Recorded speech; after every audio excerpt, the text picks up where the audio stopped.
The learning organization is the most important and most advanced one. It's business experience. It looked as business experience as opportunity to improve. It's learned from bad experience, from competitor, from customers, from employees. It's easily adapt to change and continuously improve their skills. These are the types of the organization.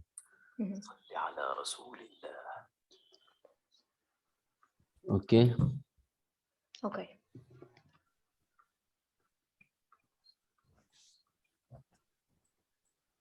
Development of organizational behavior theories. Maybe this is also good introduction. It starts with Adam Smith in 1776 when he coined the principles of division of labor. Productivity is the king. He emphasizes the skills, proper use of machinery, avoid losing time. Then after that, the Charles Babbage, the father of computer, he coined the principle of matching people's skills with physical tasks, emphasized the importance of using scientific approach before Taylor. Then come Robert Owen, who emphasized the human needs for employees and refused the employees' younger children. He begins the moderns of organizational behavior, the organization behavior. He want to change the society education in order to meet economical vision. He want to revolutionize the education in the economy. Then Andrew Oro, he's added the human part to mechanical and commercial part. He the one who start learning the management in the university. Then the Hawthorne study done by Elton Mayo, and the Tavistock Institute. The Tavistock Institute study, which studies the mine worker, and the Douglas McGregor theory X and theory Y. Chris Argyris theory of maturity. We'll go through these theories in motivation section, and George Homans, who social exchange theory, do something with to have something in return. These are the development or the developers, the development of the organizational behavior theories, starting from Adam Smith in 1776. Okay. So we start with the leadership or what? Okay, no problem. We can go back in order as it's in. Okay, leadership, its definition, the capacity to lead, to conduct, to escort, to guide, and to manage others. So it's conduct, escort, guide, manage others. It's a social process with three main components. It's a the main component of the leadership, the leaders, the followers, and the conditions in which the leader interact with the followers. Theories of leadership, as you mentioned, Ikhlas, start with the great man theory. In this theory, the leaders are born, not made, and gifted with divine inspiration.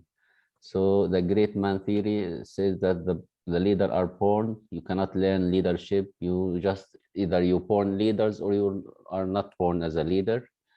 With the characteristic of the leader like intelligence, sociability, confidence, and charisma. Any addition for this theory? It's a detail, but after some time they changed it into great person theory because man also women can. Yes, just a little detail. Maybe it's not important. No, it's yeah. We can also talk about that. Change to person, great person. Great person. Because nowadays it's not only limited to men who are leaders. Also, women are taking positions as leaders. Yeah, of course.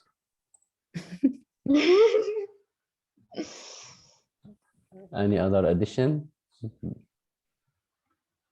No, if you want, we can add some examples. For example, like Mahatma Gandhi or Alexander the Great, like there were some examples of great leaders who were having, you know, they were born with leadership traits. Yes.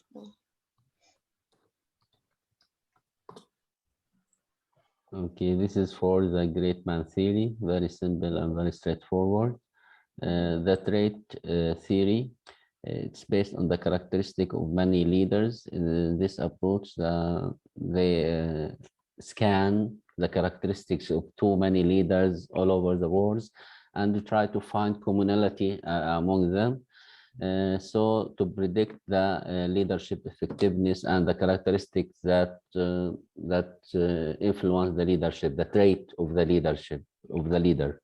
Yes. So they found that the characteristic of the traits of the leaders divided through psychological, demographic, personality, task-related, social characteristics, or other traits.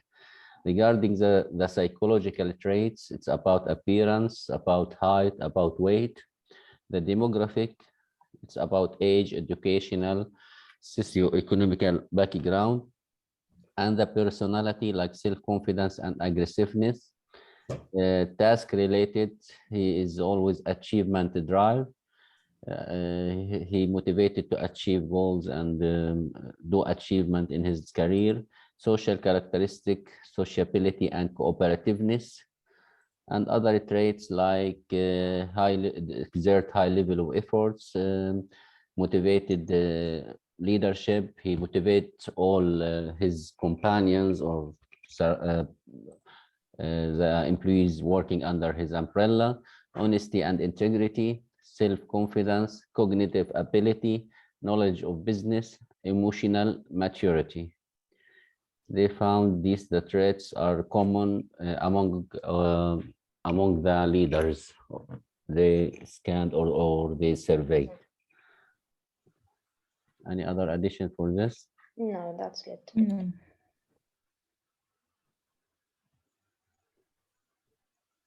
Actually, in organizational behavior, leadership slides is very concise, you know. If you want to go in details, you you need want- to review the leadership course. And Yeah, I was going to say that if you want, we can like kill two birds in one stone. With one stone, we can even, you know, discuss other leadership theories. Now, if you want, we don't have too much, anyways. So. Mhm. So we can talk about, for example, of course, the contingency theory of leadership. We can talk about the LMX, which is leader member exchange theory. We can talk also about the types of leadership leaders, which is adaptive, servant, and what else? Yes. The Transactional or leadership, transformational. Yes. the leadership series, it's too many actually. We have trait approach, we talk about it. So Yes. inequalities from great leaders. This is the historical shift you talked about. Maybe studies of leadership traits and characteristics started from 1948 until 2004 in order to find the common traits of the leaders. Cognitive ability, extroversion, conscientiousness, emotional stability, openness, agreeableness. These are the 5 personality traits must be exist in the leaders. Social intelligence, self-monitoring, emotional intelligence, problem solving. These are the common traits found in 2004 study. Major traits of the leader: in neuroticism, the tendency to be depressed, anxious, insecure, vulnerable, and hostile. I didn't understand this one actually. What is related to leader? Why it's related to leadership? Neuroticism, tendency to be depressed, anxious, insecure, vulnerable, and hostile. This is actually in OB. Maybe it's low level of neuroticism for the leader, that he or she must be with low levels of neuroticism, not showing tendency to be depressed Mm. Something like that. So it's the negative. He need to not have these kind of traits in order to become a The leader. neuroticism, yes, he must be with low levels, maybe we can say. Extraversion, the tendency to be sociable and assertive and to have positive energy. Openness, the tendency to be informed, creative, insightful, and curious. Agreeableness, the tendency to be accepting, conforming, trusting, and nurturing. Conscientiousness, the tendency to be thought, organized, controlled, dependable, and decisive. These are the big 5 personality factors that found in the big 5 personality approach. Yes. Focus of a trait approach. Leaders, what the trait leader exhibit, who has this trait can be a good leader. So if you scan your employees and you found someone with this trait, he's a good, based on this theory, he's a good candidate to become a leader in the coming days or in the futures. Mm. Here are the characteristic or the trait we mentioned earlier. Yes. Psychological, demographic, personality, task-related, social characteristic, and other trait. The theory strength of a trait approach that intuitively appealing, credibility due to a century of research support, because they scan or survey too many leaders all over the world. So it's somehow a credible theory. Highlight leadership components, provide benchmark for what to look for in a leader. So it guide you to what to look for a reader. You look for his traits based on the list of traits available. So this is in summary the trait approach. The other theory is a skill approach. Here you are talking about trait. Here in this theory you are talking about the skills of the leader. So the definition, the ability to use skill and competences to achieve goals and objectives. Emphasis on skills and abilities that can be learned. So I think in the trait approach, he also finds some traits, characteristics of the leaders. I think these traits cannot be learned also. So it's somehow the trait approach is somehow close to the great person approach or something like that. They're born with these traits, maybe. But in the skill approach, he identify the skills, and if you learn it, if you train yourself up for these skills, you can become a leader. Yeah. So it's another approach that's it can be learned. The skills need to be technical skills, human skill, and conceptual skills. Of course, the degree of these skills is varied according to the position of the person inside the organization. So if you are a supervisor, you need to emphasize more into technical and the human, not conceptual. If you are in a top management, low technical skills, but you need more and more human and conceptual skills. And the middle management, you need all of them in the same degree. So leaders need all, but the importance determined based on the level of management. But it's important to have the 3, but the level will be different. So those are the 3 skills: technical, human, conceptual. A skill model perspective. Competences, individual attribute, leadership's outcome, career experience, environmental influence. Individual competences, skills, as we say, it's like problem solving, social judgment, have good knowledge and experience of the field you want to become a leader in. And in terms of individual attributes, he need to have a general cognitive ability, crystallized cognitive ability, general cognitive abilities like perceptual processing, informational processing, general reasoning, creative and divergent thinking, and have a good memory for good mind thinking or something like that. Crystallized cognitive ability, it's about intellectual ability learned or acquired over time. Motivation, he need to have a willingness to motivate, and a social ability in order to motivate others. Personality, any characteristic that helps people cope with complex organizational situation is probably related to leader performance. So these are some too many points mentioned in the slide related to the skill approach, but the overall that you need to have specific skills that nominate or help you to become a leader.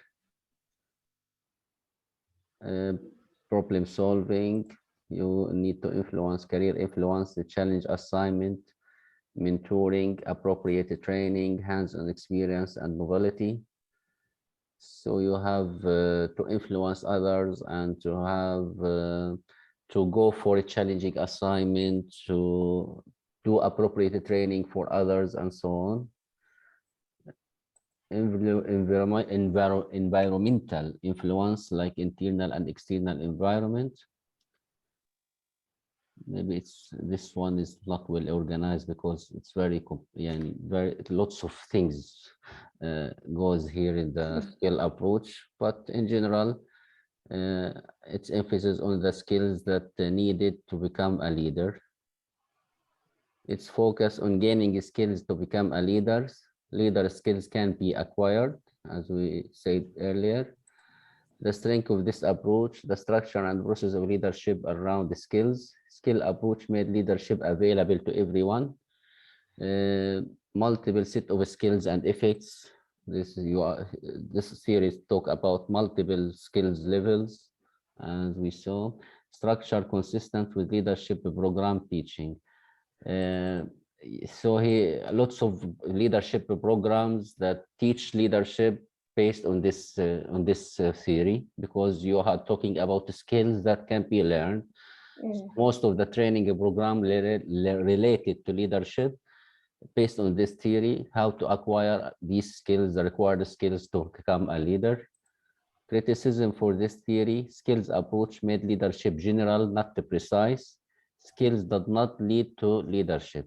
So the criticism that you might acquire these skills, but you cannot be a leader also. Not everyone can be a leader. Not everyone can be a leader. These are the criticism of the skill approach. Behavioral approach. Emphasis about what leaders do and how they act. So about the behavior of the leader, how he can act and what he can do. The theory talk about two kinds of behavior: the task-related behavior or relation-related behavior.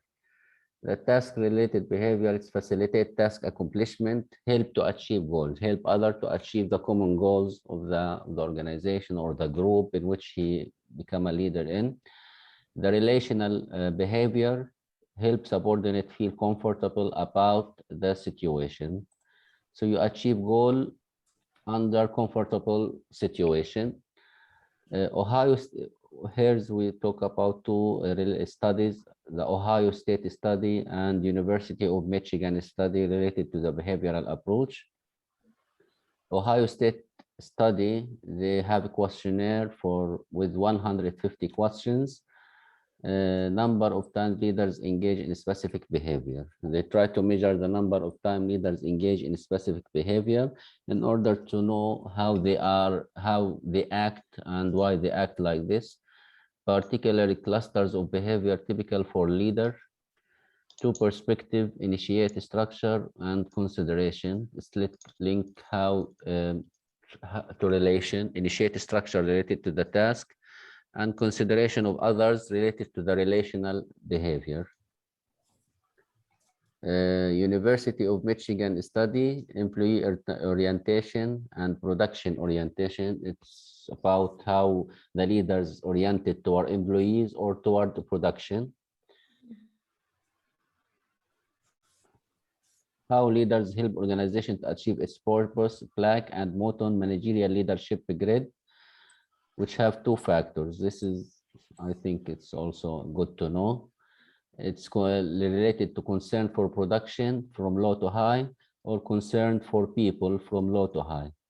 So if you have low concern for people and low concern over production, we are talking about impoverished management. And if we're talking about high concern for people and low concern for production, we are talking about country club management. If you concern for production high and concern with people high, you are talking about team management. Authority, compliance management, low concern for people and high concern for production, and middle of the road management, middle level of concerns, so either for people and production. Yes. So this is the Black and Mountain Managerial Leadership Grid. Good to remember this name, Managerial Leadership Grid. The theory of behavioral approach, assessing leadership as behavior, the strength, a major shift from a trait. Lots of studies happen to study the behaviors of the leaders, how to become a leader in light of relations and task. A criticism, link with outcome not clear, no universal style for every situation, not supported with empirical study. So these are the behavioral approach of leadership. I think the most important it's related to the grid, yes. And the Ohio study and Michigan study. Ohio study and Michigan study, you need to mention it when you ask about behavioral approach. They study the task orientation or the relation orientation, and how the leader behave in order to compromise between the two, or to come up with the two things, how to accomplish the task while maintaining a good relation with others.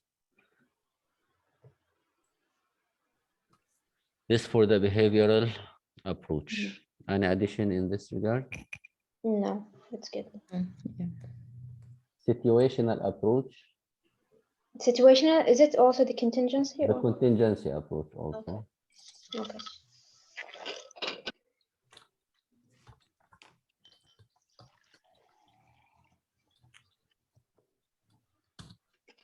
Okay, assessing subordinate skill level, adopt leadership style to meet subordinate level of skills. So you as a leader, you need to assess the skills of the subordinates, and you can adopt your leadership style based on the subordinates level of skills. So you need to have a strong degree of flexibility. Dimensions, the directive behavior and supportive behavior. Directive behavior related to the how you can direct and manage your employees, and supportive behavior, how you can support them in order to accomplish the task. So in supporting others, you have four types of styles. You either to have directing styles, giving order and tell them how to do the work. Coaching styles, it's about training them and tell them the way that they can become better employees or better skilled. Supporting style, you support them with doing the task. Delegating styles, you delegate the task to the one who can do it best. So in this situational or contingency approach, the leaders have two tasks. The first task is to assess the employee skills degree, and the second task is to adopt his leadership style based on these skills. So assessing and adopting. The strength of this approach is related to credible model of a training, a practical model also. Prescriptive value, situational leadership, it clearly outlines what you should and should not do in a various settings. So leader flexibility, based on, you need to be flexible based on your subordinates or your employees. Different differential treatment. According to subordinate situation, the treatment comes. So based on the situation, you select the treatment and go for it. Criticism for this approach: lack of empirical foundation. No further studies needed. The studies related to situational approach is very little. Varies and unclear. It neglect how the demography affect the situation or how we can act. Fails to adequately address the issues of one-to-one basis group leadership in an organizational setting. Fail to adequately addresses the issues of one-to-one basis group leadership in organizational setting. This one I didn't understand it actually. The demographic of The demographic effect I understand it, but here's one. We have one-to-one basis group leadership. What does that mean? I don't know.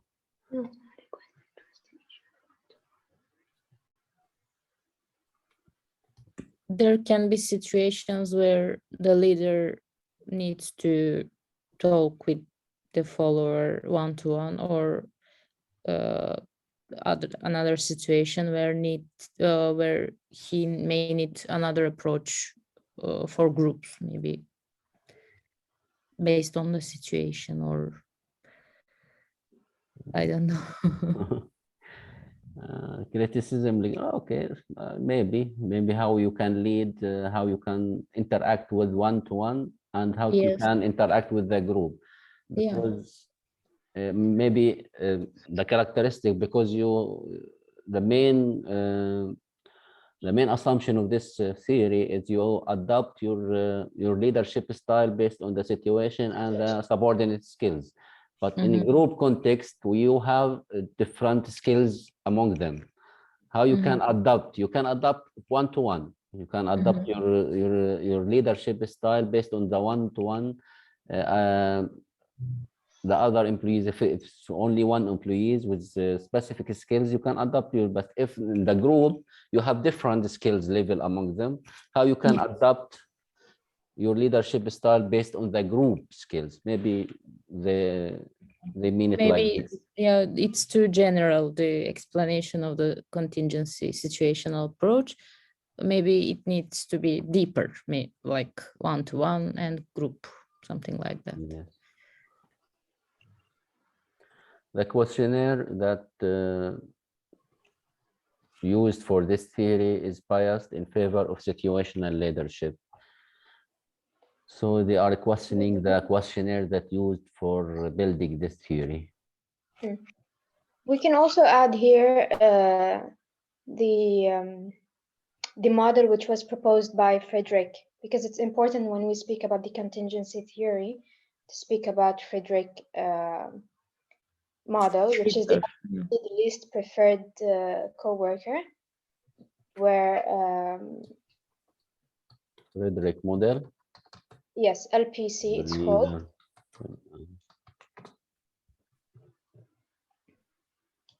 Frederick model of leadership.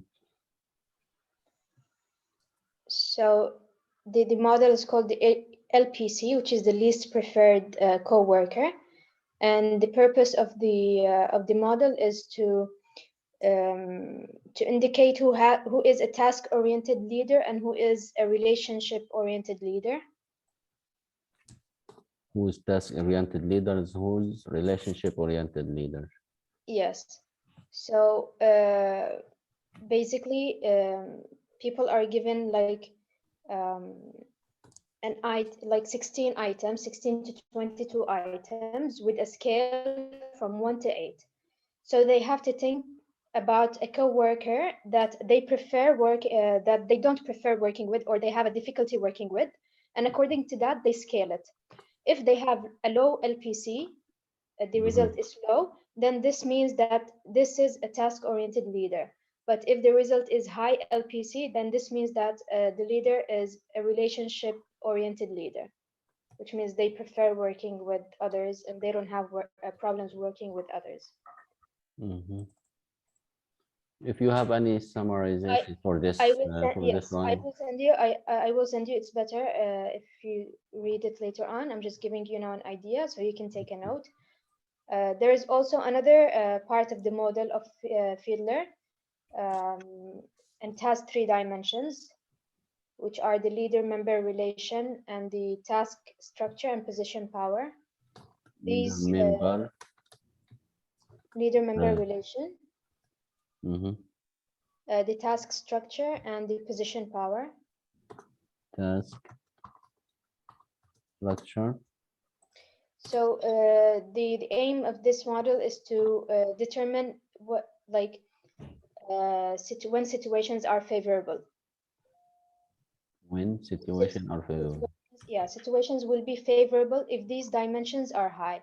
If the leader-member relationship is high, then the workplace will become a favorable, like, situation, let's say. If it's low, if the leader-member relationship, if it's low, then there will be no trust between the leader and the member, no respect, no confidence. So it will be a least favorable situation to work. Mhm.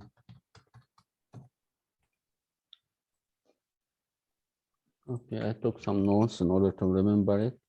And But later on, I can send you. you can send it. Okay, Yeah, thank you, Ikhlas. you're welcome. Let me just send it now. It's better before I forget. Mhm.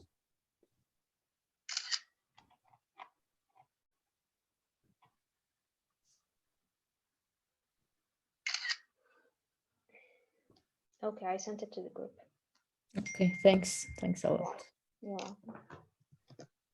So it's about situational or contingency approach. Adopt your leadership style with a subordinate. You have supporting behavior, Fiedler model, leader-member relation, task structure, position power. So if it's high, it's favorable situation. If it's low, you have no trust between respect or no confidence. 2 tasks for the leader to assess and to adapt the strengths, the credible leader flexibility, and the criticism fails to adequately address the issues of one-to-one or group. Further studies needed. Questionnaire biased. Goal path approach. This is a little bit complicated one. There's too many aspects, but we try to summarize it. The goal path approach emphasizes the leader style, the characteristic of the followers, and work settings. So in contingency approach, we are talking about leader style and the characteristic of the followers, but here include another factor, which is the work setting. In goal path approach, the motivation based on expectancy theory. So we are setting goals and you expect the others to reach these goals while waiting for reward or something like that. Support followers to reach goals. So we are setting goals and you support the followers to reach these goals. Provide followers with what they need. So they clear the path with coaching and directing, removing the obstacles, motivate the employees, make the work more satisfying. So you are setting the goals and you support followers to reach these goals, give them what they need to reach these goals, and clear the path, remove the obstacles in front of them, coach them and direct them all over the way, motivate the employees and make the work more satisfying. This is the main assumption of goal path theory. So you are here the subordinates, leaders set the path for goal achievement. Along with the path, there's some obstacles. The leader's rules is to remove these obstacles and to clear the path for subordinates to achieve the goals. So I think that's a very good way to explain it. Yes. Yeah. It's defining the goal, clarifying the path, removing obstacle, provide support all over the way. Major component of path goal theory, leadership behavior. In this approach, the leadership must be directive, supportive, participative, and achievement-oriented. Subordinate characteristics, task characteristics, and the subordinates motivation to achieve the goals. The leader behavior, as the model explained, must be directive, supportive, participative, achievement-oriented, and follower characteristics must be strong need for affiliation, working in a group, preference for structure, desire for control, internal locus of control and external locus of control, perceptions of their own abilities. So you need to have followers that believe in themselves, believe in teamwork, have internal and external locus of control, and they know their abilities very well. The task characteristics, design of followers tasks, organization, formal authority system, a primary work group of followers, task required leaders involvement, unclear and ambiguous, highly repetitive, weak formal authority. So about the task, might be unclear and ambiguous, or highly repetitive, or weak formal authority. So the task need the leader involvement to clear it and to make it more motivated for the others, for the followers.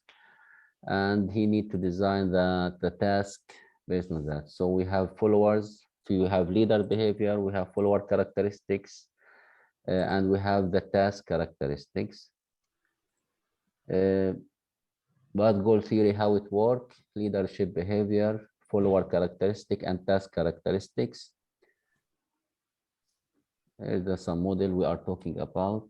We talked about in the directive, supportive, participative, achievement oriented. In the directive style, he provide guidance and psychological structure. In supportive, he provide nurturance. Participative, he provide involvement, involved with subordinates in achieving the goal. Provide challenge, achievement oriented.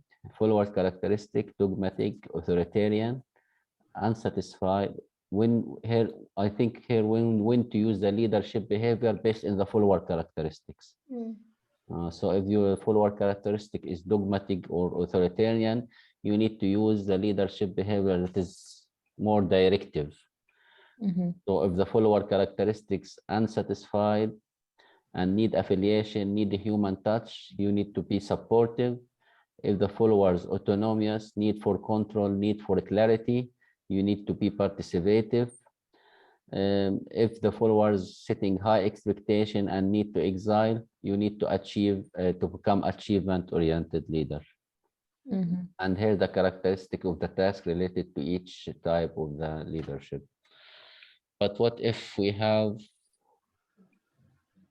unsatisfied, need affiliation, need a human touch, but with ambiguous and challenging complex task? Maybe we need supportive and achievement oriented leader together, or You need to join between the two, you know. Okay.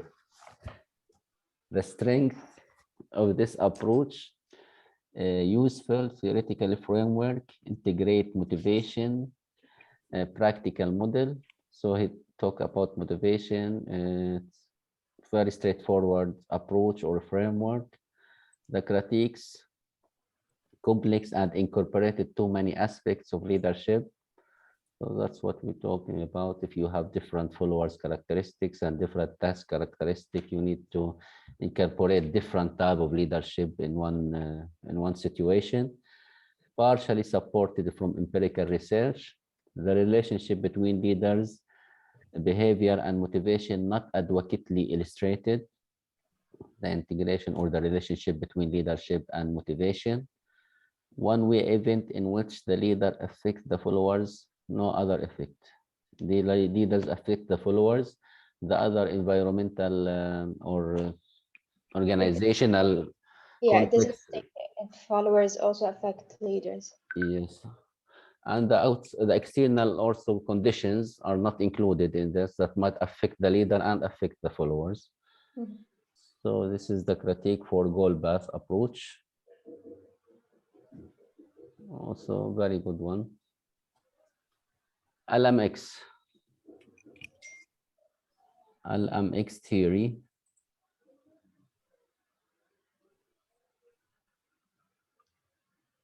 Leader-member exchange theory, the existing of in group and out group around the leaders. So vertical linkage between each of leader and followers. Leader relation series of vertical diet in group, out group status. Here's he talk about how you can become any group Or out of the group. out of the group. So each leader have its surrounding group. He surrounded himself with a group. So how the employees can become, or how the leader can introduce Involve. another employees or involve another employees with this group, or how he can decide whose will be in the group and who will be out of the group. So how followers become in or out of the group.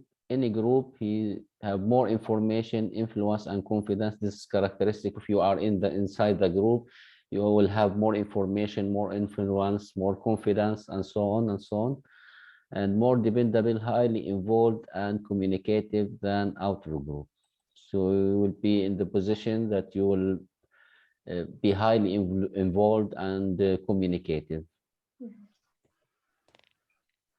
If you out of the group, less compatible with leader, usually just come to work, do the job, and go home. So the normal employees, you are not involved in anything, so you just do your job and go home. And it's actually this is in the hand of the leader. The leader can be the one who makes you in or out. When you feel neglected or outcasted from the group, when the leader is not involving you like others, then naturally you will just do your work, come to work, do it, and go home. But if the leader is the one who is pushing you to participate more, to listen to your ideas and so on, then of course you will be in group. Yeah. So this means that the leader have to include everyone inside the organization in the group in order to maintain and to. Well, to have like a high productivity from everyone, then everyone must be treated. I can't say that every employee must be treated the same, but at least the leader must be very careful when treating other employees. Yes. Of selecting the group he work with also. He need to somehow assess all his employees and determine and design Their roles and tasks. the proper Yes. groups that include all. Maybe you don't have only one group, you might have several groups, and each group based on the employees' characteristics and the skills and the tasks that assigned to them. Yes. Phases in leadership making.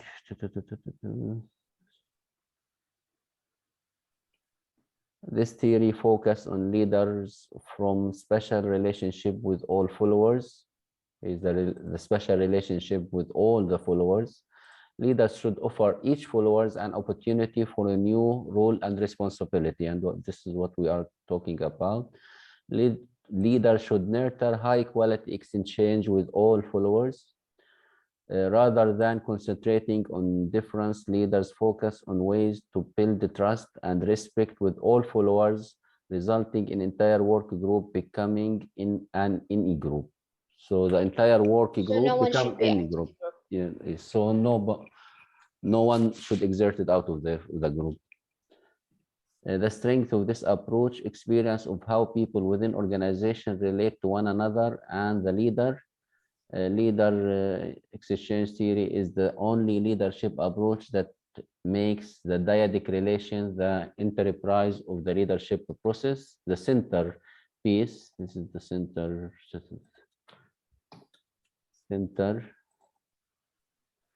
piece of the leadership process. The dyadic relation between the followers and the real leaders. This is the center of the leadership process. Solid research foundation on how the practice of LMX theory is related to positive organizational outcome. So this theory is related to organizational outcome because employees, once they feel that they are always in the group, they will be more motivated and produce more rather than someone who just do the job and return back without any type of motivation. Mhm. Critiques for this theory, it's appears unfair and discriminatory due to the different group formation. How are high quality leader member exchange created? No explanation for high quality leader member exchange created, based on what and how it can be created. What are the means to achieve building trust, respect, and obligation? What are the guidelines? The theory didn't explain how you can achieve and build trust, respect. I don't know. Because of various scales and levels of analysis, measurement of leader-member exchange is being questioned. These are the critiques. I'm not convinced of these critiques, but these are the what the book says. Because it's about building trust, respect, and obligation. It's general. You don't need it to include it inside the theory. It's too many way about how to build trust and It's inside the clear. group. It's clear. So okay, these are the leader member exchange theory. Also simple and straightforward. Transformational leadership. The transformational leadership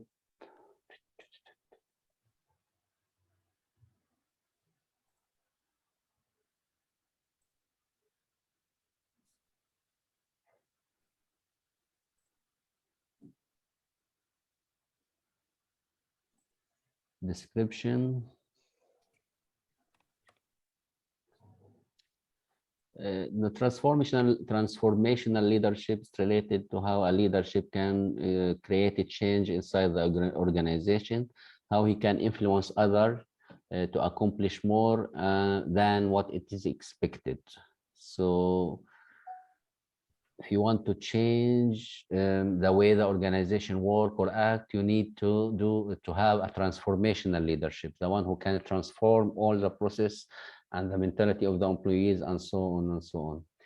The core element of a transformational leadership, it's the emotions, the values, the ethics, the standards, and the long-term goals. Process of engaging with others to create connections that increase motivation and morality in both the leaders and the followers. Can anyone explain it better? Because this is what's written in the slide. But I read about it from other sources, and it's about making the change inside the organization. It's all centered about that. The transformational leader, as you have mentioned, actually is the a leader which tries to transform the mentalities, the way of the processes in the organization. For example, someone who is we can say promoting innovation, motivating and guiding workers. Unlike the transactional leader, we can just say that it's just a manager, what a manager does. Mhm. Control, getting work done is limited only by strict deadlines. They have to meet deadlines and so on. So getting the work done. But transformational, yes, they get the work done, but it's about how they get the work done by motivating, guiding, innovating, adapting to new changes, bringing new ideas, new processes of operations, and so on. Mhm. The four factors of a transformational leadership: idealized influence, inspirational motivation, intellectual stimulation, individualized consideration. Very fancy words. Idealized influence, acting as a strong role model, a high standard of moral and ethical conduct, making others want to follow the leader's visions. Idea. So the ideal man, he's role model, he's set high standard for himself, follow the ethical rules and conducts, making other want to follow the leader vision. Inspirational, communicating high expectation, inspiring others, engaging in shared vision, using symbols and emotion appeals to focus group members to achieve more than self-interest. So he have the ability to inspire others and motivate them to do more and to exert more efforts. Intellectual stimulation. He stimulators. He stimulates followers to be creative, innovative, challenging their own beliefs and valuing those of leaders and organization. Supporting followers to try new approaches and develop innovative way to dealing with organizational issues. Individualized consideration. He listens carefully to others' needs, acting as coach, helping followers to grow, showing optimism, help employees become more engaged in their work. So he ideal man, he know how to inspire others and to motivate them. He intellectually stimulate others to become creative and to challenge their beliefs and to try a new approach. He consider listening carefully to the need, consideration.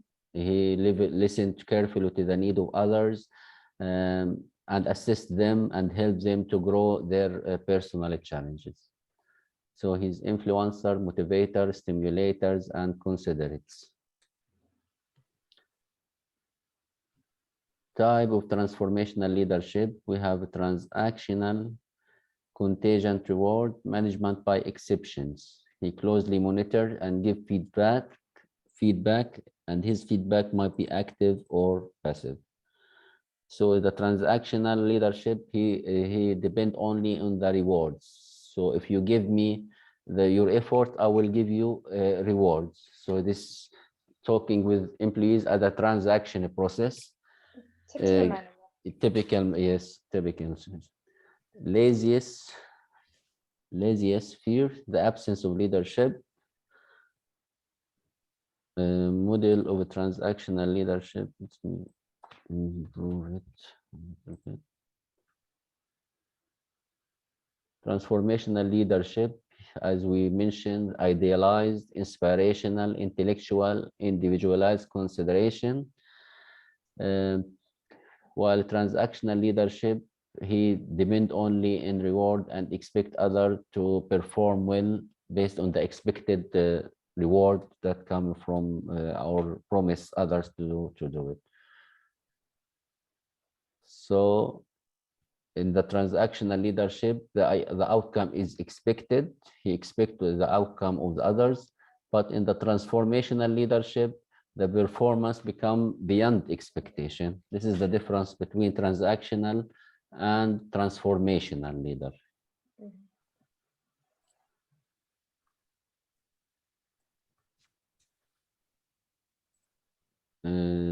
Transactional leadership focus in empower and nurture followers, stimulate change by becoming strong role models for followers, commonly create a vision, acquire leaders to become social architect, build trust and foster collaboration. The strengths of this approach: proudly researched, intuitive appeal lacked by people, it's focus on the process, expansive leadership view, emphasize followers' needs, values, and morals, and its effective approach. Critiques: parameter of a transformational leadership overlap with similar conceptualizations of leadership. The parameter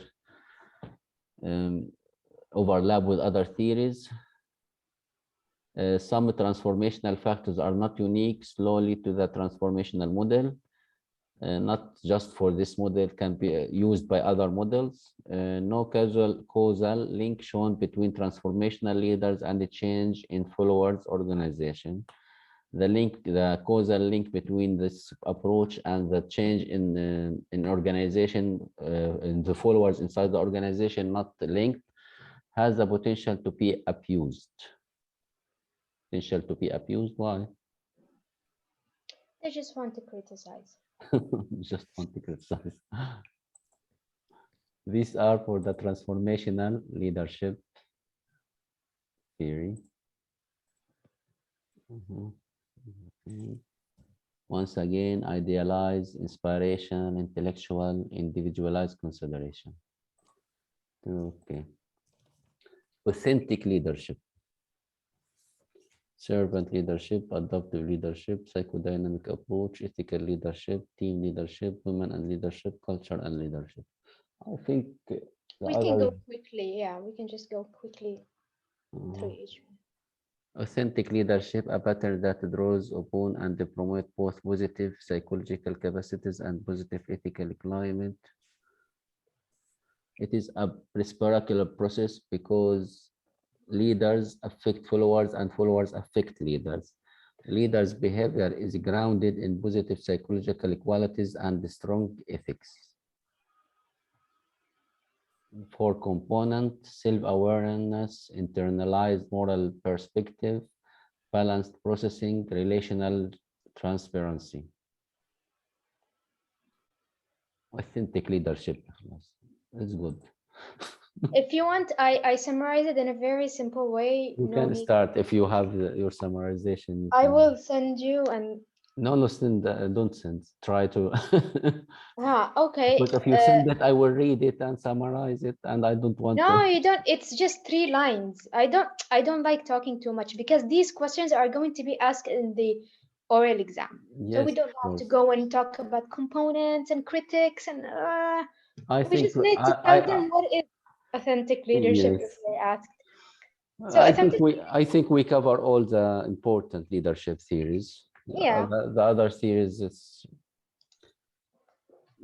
For the somehow. authentic leadership, maybe it will make it easier to explain.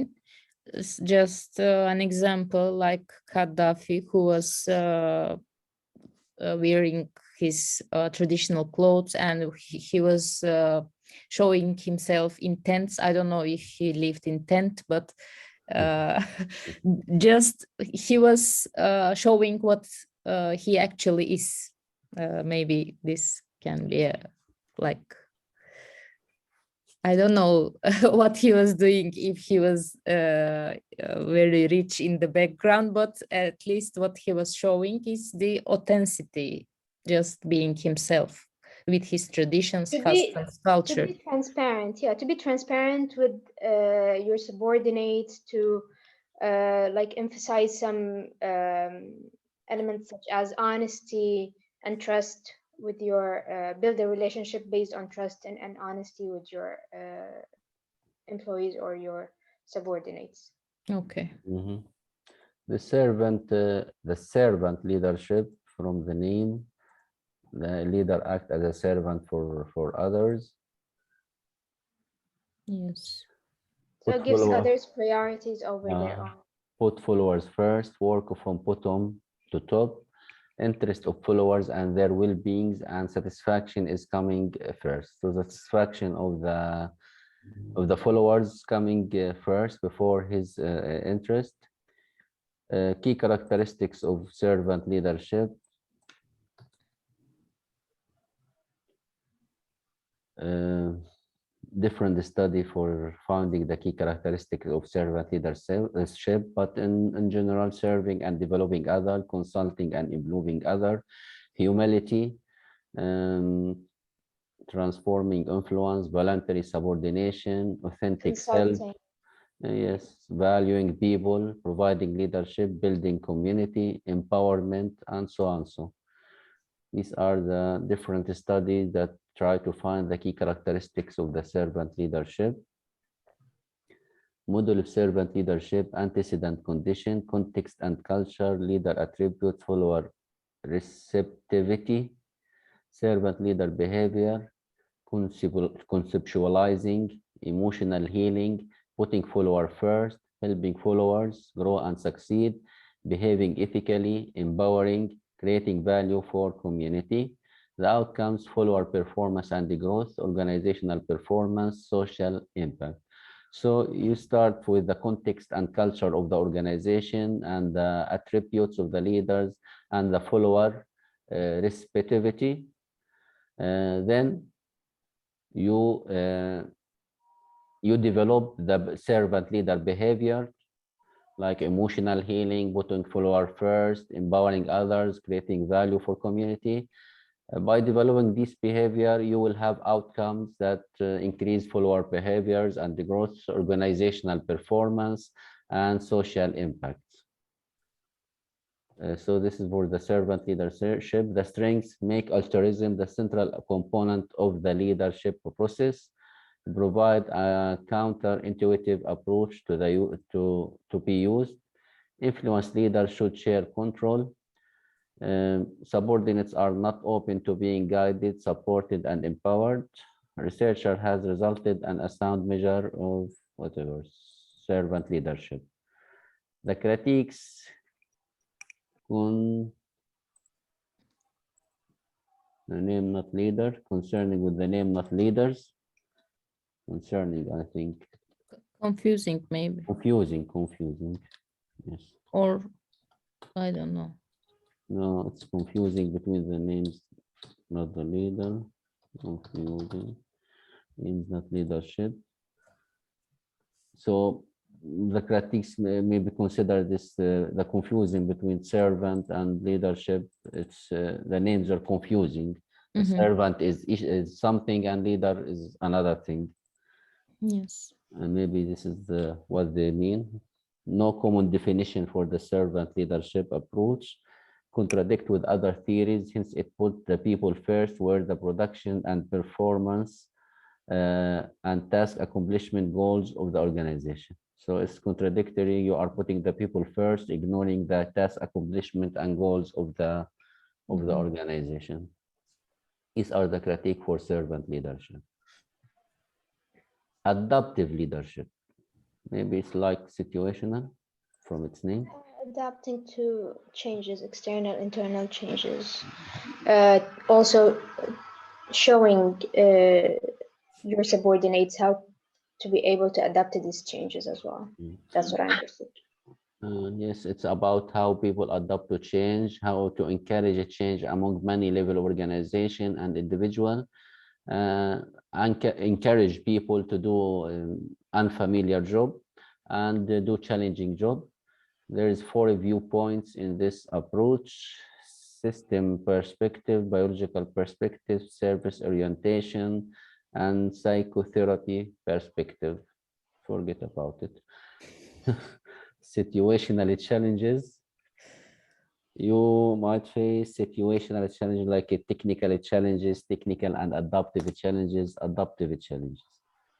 Leader behavior: get on the balcony, identify the adaptive challenges, regulate distress, maintain disciplines, give the work back to the people, protect leadership voice from below. So you have some challenges inside the organization that might be technical or adaptive or just adaptive challenges. So these are the leader behaviors that must be done. Identify and adaptive challenge, identification, regulation, give the work back to the people, protect leader voice from below. Adaptive work like holding environment, leaders, followers, interaction. This is a little bit complicated. Anyone have an input in this adaptive leadership? Regarding this modern one. Focus in engaging individual to do adaptive work. Leaders support followers during a change in the environment. Leaders step back from situation to gain a fresh perspective. Leader decide whether to challenge the challenges are technical or adaptive challenges. What's the difference between technical challenges and adaptive challenges? Adaptive, it's a very general word, you know. Yeah. Technical, It could be very many things. specific. Yeah, technical is one of the things that you have to adapt to, but adaptive is very broad. Yes. So it's make confusing.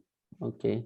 In general, how the leader help others to adapt to the changes inside the environment, and how he can develop a behavior that help others to cope up with the different challenges and different changes in the environment. The strength, In contrast to other leadership theories, adaptive leadership takes a process approach. Leadership is complex transaction between leaders and followers. Followers-centered adaptive leaders mobilize people to engage in adaptive work. Too many adaptive in this theory. Help followers deal with conflicting values that emerge in the changing environment. All of the strength that it indicates that leaders help others to adapt to the change. That's it. Yeah, they just like to make it seem as if it's all complicated and there are a lot of information, and at the end it's the same thing. Change It's around. environment, different challenges, change environment, unstable environment. Some use all these. Yeah. Put it, just put it here. The critiques, very little empirical research. Like these critiques are for most of the theories. It's Mhm. repeated for most of the theory. I don't know how many research they want in order to not critique the theory.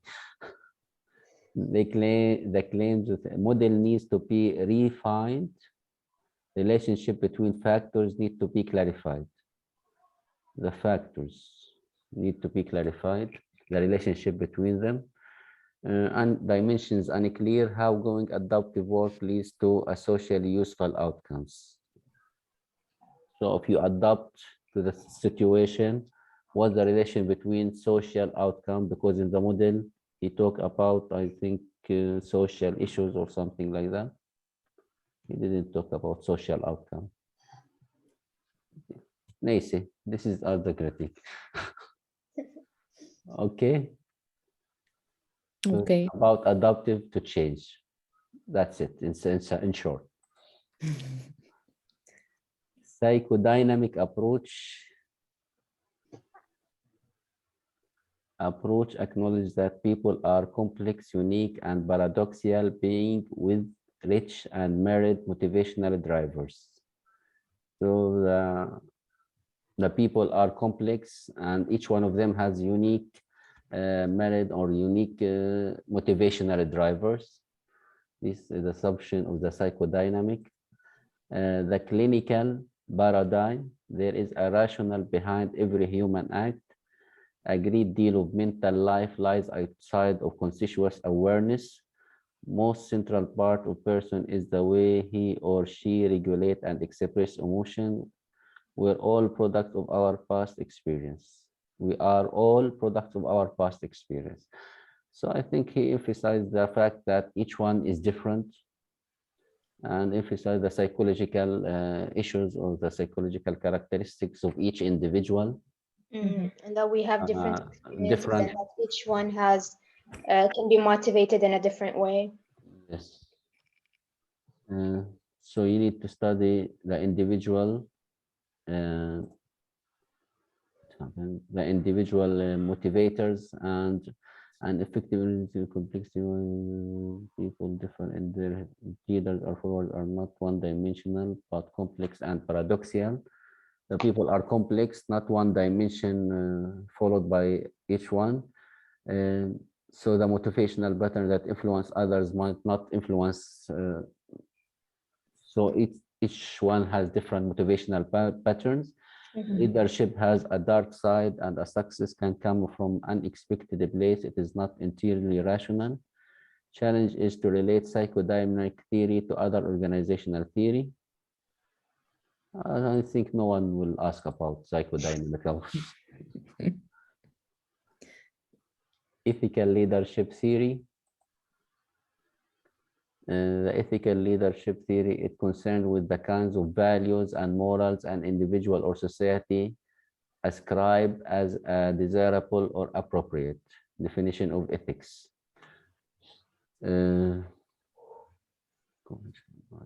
Conventional morality. Anyone heard about ethical leadership theory? I just put it here and leave it. No, like the last four theories, I didn't study about them. Yes, Honestly. me too. Me neither. Okay, Just last, following some values, maybe having some values, and based on these values being ethical and behaving in this way, maybe. Stage 2, individual and exchange. I will do favor for you if you do one for me. Interpersonal and conformity. I try to be good and do what others expect from me. Maintain the social order. I follow the rules and support laws of society. Not individual right. I work with others to do what is best for all of us. So it's like stages from 1 to 6, how you are involved and how you can show your ethical behavior. You just do the rules, or you from doing just the rules that and don't hurt others, and act of my internalized and universal principles of justice. So from very narrow perspective of ethical behavior or ethical context to the wide universal principle of ethical context, and you pass through 6 stages all the way. Each one is more proud than the previous one. Team leadership, the definition of the team: group of people with common goals, effective team characteristic, greater productivity, more effective use of resources, better decision and problem solving. So this is the team characteristic. And team effectiveness, it's related to working with teams. Okay. So I think the most important approach is the trait, skill, behavior, situational contingency, goal path, LMX, transformational leadership. All these are the most important theories. The others, we pass it. You can now you can say something if you're being asked in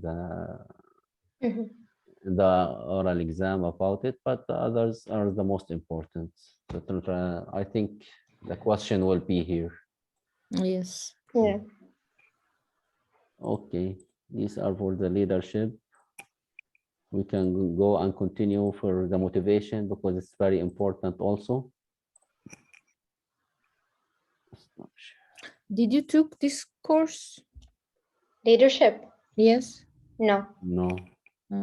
I took it, but it was like 7 years ago, 6 years ago. You from Tuba, and the order was the same with the great man theory, traits theory. I forgot, of course, everything. No. Too many theories. I think as we all agree about, like, the first 10 theories are the most important. Yes. She asked actually in the exam about the Black and Moulton's theory. The grid. Yeah, with the grid. I think the transformational was asked. So those theories that were like having more empirical approach or research, maybe they can ask about these research based theories. So for the motivation,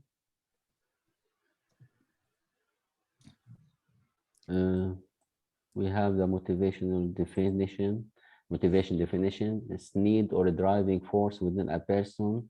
This need to create an internal tension in the human that directs specific behavior.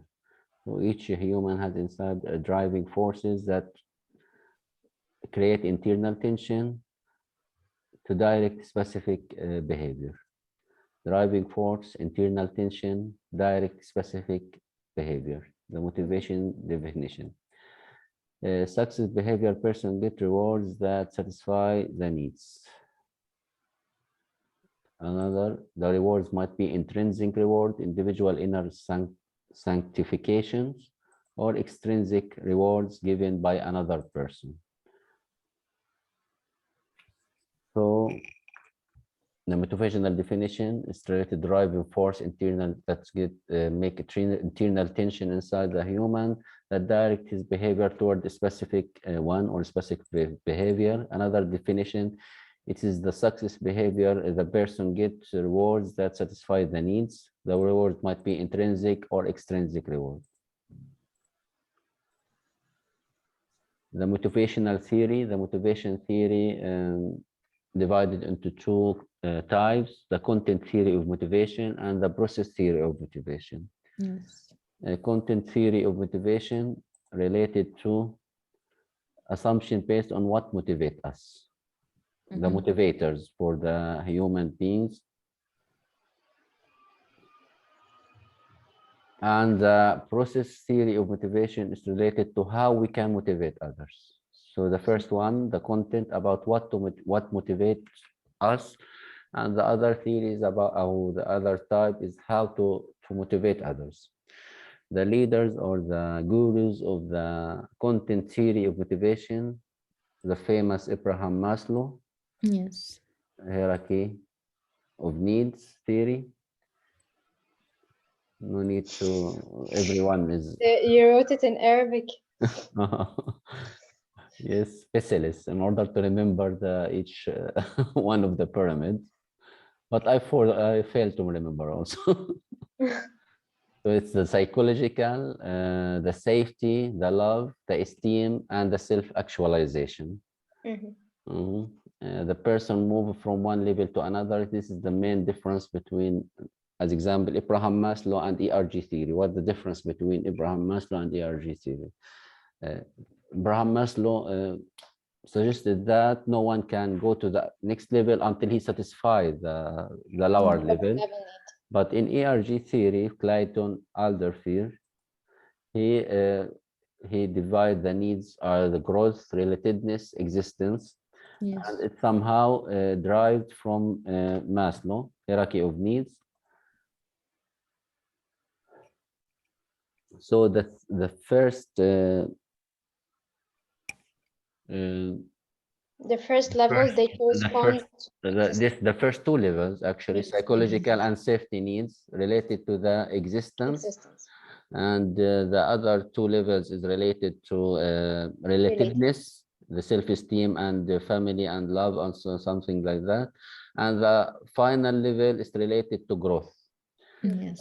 So based on the Clayton, Alderfer and ERG theory, he says that every man wants to become big. He wants to reach the top immediately. So once he reached the top, or he think or feel that he cannot reach the top this stage, he might go to the other levels. So you can, based on ERG theory, go to the upper levels without satisfying the lower levels. Here's the concept of ERG theory. If we are going to be asked about the difference between Maslow and ERG.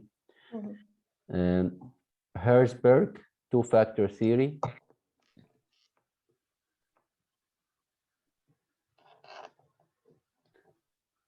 Herzberg defined two theories that need to be inside the organization in order to reach the motivation. The hygiene factor and the other factor is the motivational factor. Two entirely separated dimensions contribute to employees' behavior at work: hygiene factor and motivational factor. So if the organization do not have hygiene factor, the staff will be dissatisfied and unmotivated. Once the organization provide the working environment with the hygiene factor, so the staff will be satisfied but not motivated. So you need to introduce motivational factor in order to reach staff that are satisfied and motivated at the same time. These are the two-factor and the two-factor model for Herzberg. The hygiene factors is related to the environment of the work environment, whether it's the company policy and administration, the supervision, style, the relationship with the supervisor, the relationship with peers, relationship with subordinates, and the working condition, salary, and wages. So it's the conditions of hygiene factors related to the environment, the working environment. The motivational factor, it's influence the degree of job satisfaction related to work itself. opportunity for achievement, opportunity for recognition, responsibility, advancement, and personal growth. So hygiene factors related to the working environment, motivation factor related to the work itself for the individual employees, whether it's Yes. have opportunity for achievement, recognition, wider responsibility inside the organization, possibility for the advancement, and possibility for personal growth. If these factors are satisfied, the employee will be motivated. So this is the simple diagram for the two-factor theory proposed by Hertzberg. Yes. David McKelland, acquired need theory.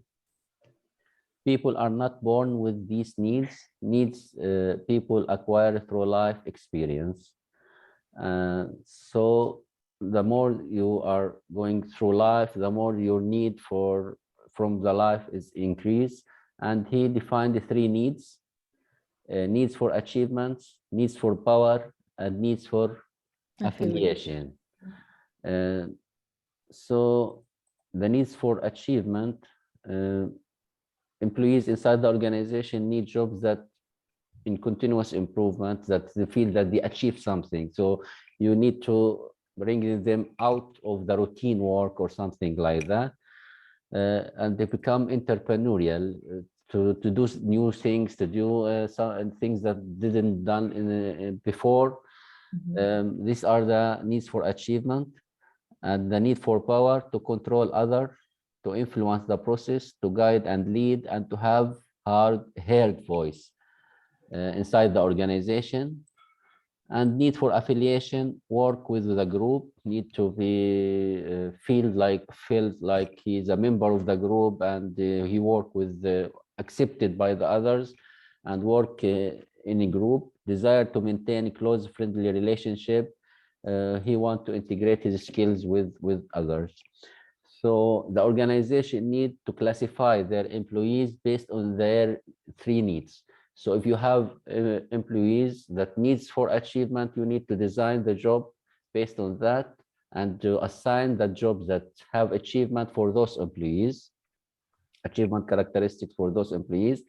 If you have another job that need the powerful or power characteristics, you need to have to assign these jobs for the people who had the needs for power, and so on for the affiliation.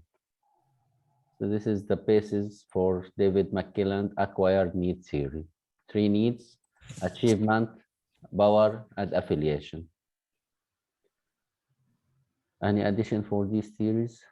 No, perfect. No, I think these are the ones that we need to know. The process theory of motivation, it's about how to motivate others. Sorry, I just wanted to add something. What about Douglas McGregor theory X and Y? Isn't it considered as a content theory? In some sources, it's considered as content theory. In other sources, they put it in the leadership theories. Okay. I can't decide. I don't know. It's on the slides. They mention it here, and maybe in the development of the organizational behavior with Abraham Maslow, but I don't know why she didn't involve it here. It may be related to content theory of motivation, not the process motivation, maybe. But it's about analyzing people. It's not related to motivation, I think. Some people are X, some people are Y, and it's how they see, how a manager sees, and it's about this leadership style.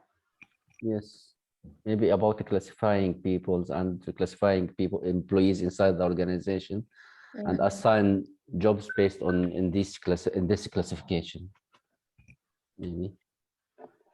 And usually in the neoclassical school of thought, after the Hawthorne studies, we can see. So the process theory of motivation, as we mentioned, is related to why and how to motivate others. The theories, we have equity theory, expectancy theory, and Lawler-Porter expectancy theory, and goal-setting theory.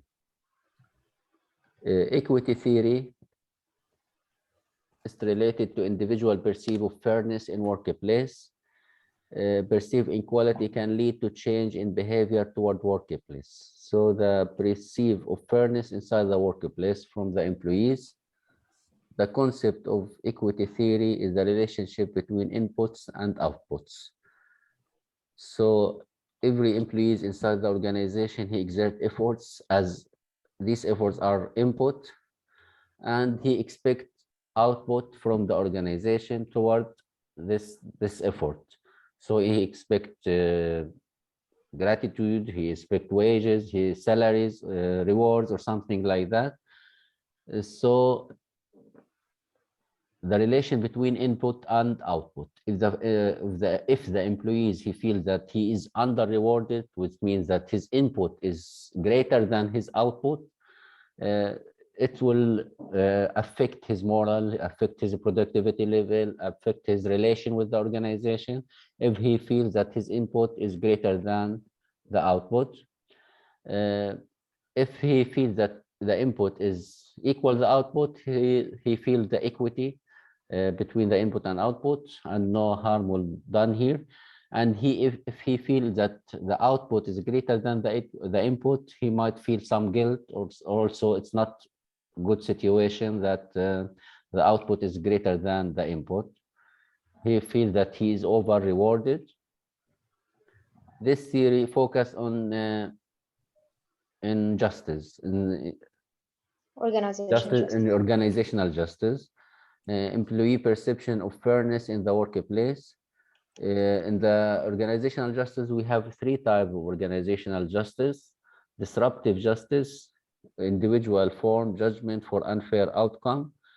And we have three classification of disruptive justice: equity rule, output should be distributed based on individual contribution; equality rule, based equally in spite of individual contribution. So in spite of individual contribution, all of the members have the same output. In need rule, the output distributed based on the need. So if one employee is in need for this output, for this reward, or for this this type of things, he can give it to the one who in need, not based on equity or equality, regardless of the output of this the one in need. These are the disruptive justice: equity, equality, and in need based. It's about individual judgment for unfair outcome. Procedural justice, perception of justice in the procedures governing decision making. In the procedural justice, it's about the procedures that govern the decision making inside the organization. Its component: voice, neutrality, respect, trustworthiness. So employees want to have a voice during the decision making process. Neutrality in the decision making. He want to feel respect during the decision making process and not offensive by it. Trustworthiness, he need to feel that the decision that the organization decision is sincere and caring of the employees, and they listen and consider the view of others during the decision making process, and tries to do what is right to everyone.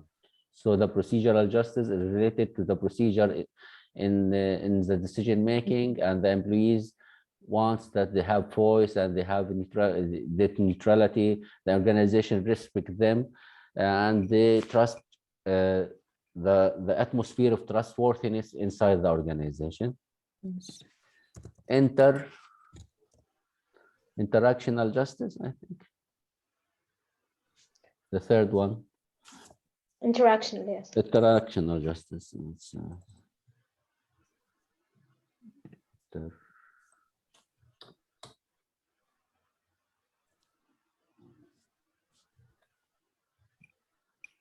you know what? Related to the treatment of people perceive when doing procedures and outcome. Interpersonal justice, people affected by decision are treated by dignity and respect. Informational justice, focus on explanation provided to people that convey information about why procedures are used in a certain way.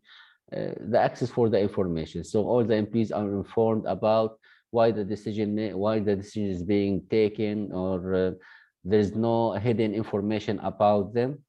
This is about interactional justice related to the treatment of people received when doing the procedures and outcome. People affected by decisions, the people, not all the organization will be affected with the decision, so that the people affected in the decision, they need to feel that they are treated in dignity and respect, and they have proper information about why the decision is being taken, the conditions that the decision is being taken, all the information related to the decision that affect them. They want to know it and they want to become clear about it. So we have three type of justice inside the organization: disruptive justice, procedural justice, and interactional justice. Any addition in this regard?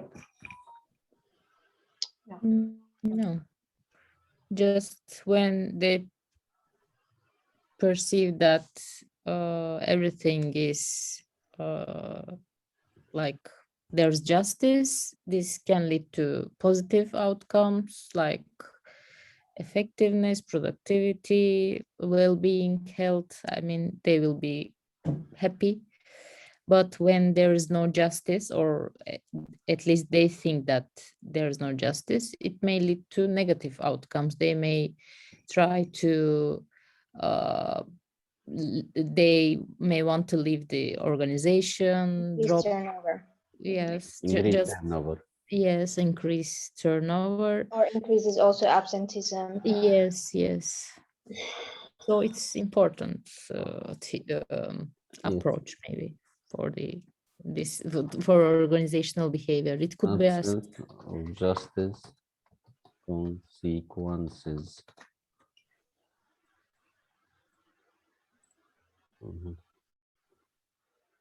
Okay.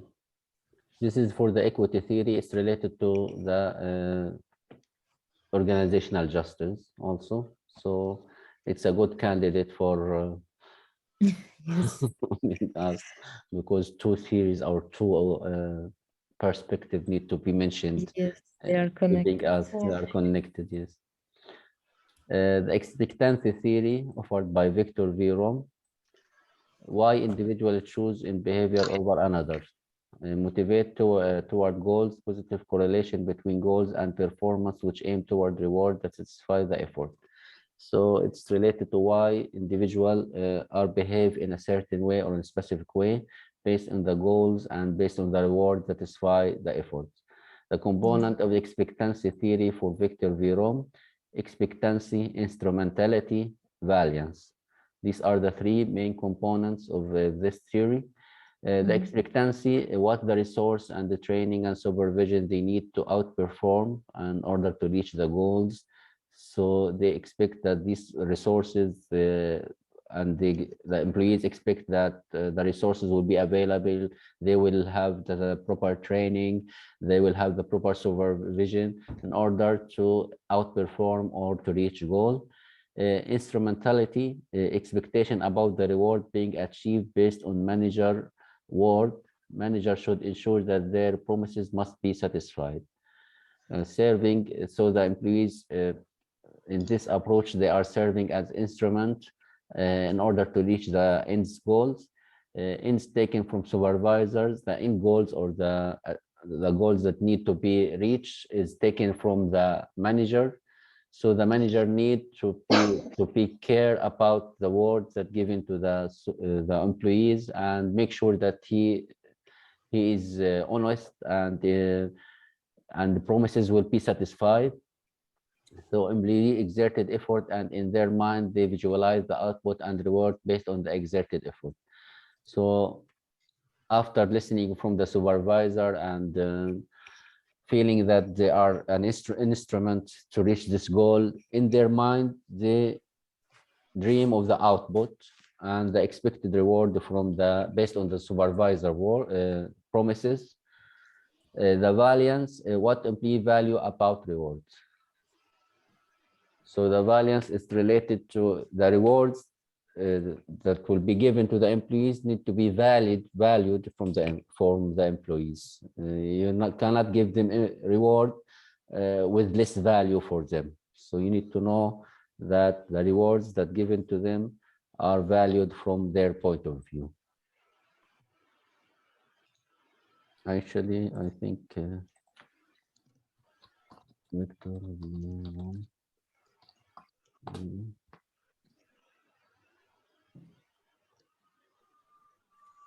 this one.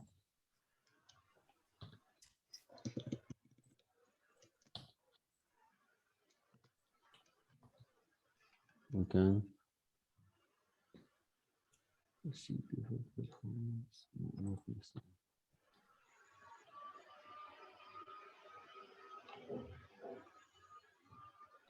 There's some model charts. I can summarize this one. I thought I put it, but not related to the expectancy, instrumentality, and variance. Very simple one, but the complicated one is coming. It's Lawler-Porter expectancy theory. Actually, I read it several times. I watched YouTube video about it, but I didn't understand it. I don't have an idea as well. I need to read it. It's actually it's an extension for Victor Vierom expectancy theory. So Victor Vierom had three variables: expectancy, instrumentality, and variance. Lawler and Porter they extended these components and they talk about the exerted effort based on the perceived value of rewards and the probability of getting the reward. So that when you are exerting efforts, you put in your mind that you will have a reward at the end of the process, and maybe the probability of having the reward, if it's high, you will exert more effort. If it's low, it will affect your effort. So what affects your effort is the perceived value of the reward and the probability of having the reward. So based on that, you exert some efforts, and the efforts related to the performance and the performance related to the reward. So whether it's intrinsic reward or extrinsic reward, type of reward that offered by the organization will determine the degree of satisfaction for the employees. The degree of satisfaction is also related to the perceived equity of the reward. Yes. So the performance, you exerted effort and you have you make a performance due to the job. So after that, you have perception of equity of the rewards, whether it's intrinsic or extrinsic. This will affect your satisfaction. Your satisfaction level will affect how you perceive the reward and will affect your effort. So continuous loop. So you do one thing one time based on this perceived value of rewards or the effort, and then in the end you have satisfaction, and based on your satisfaction you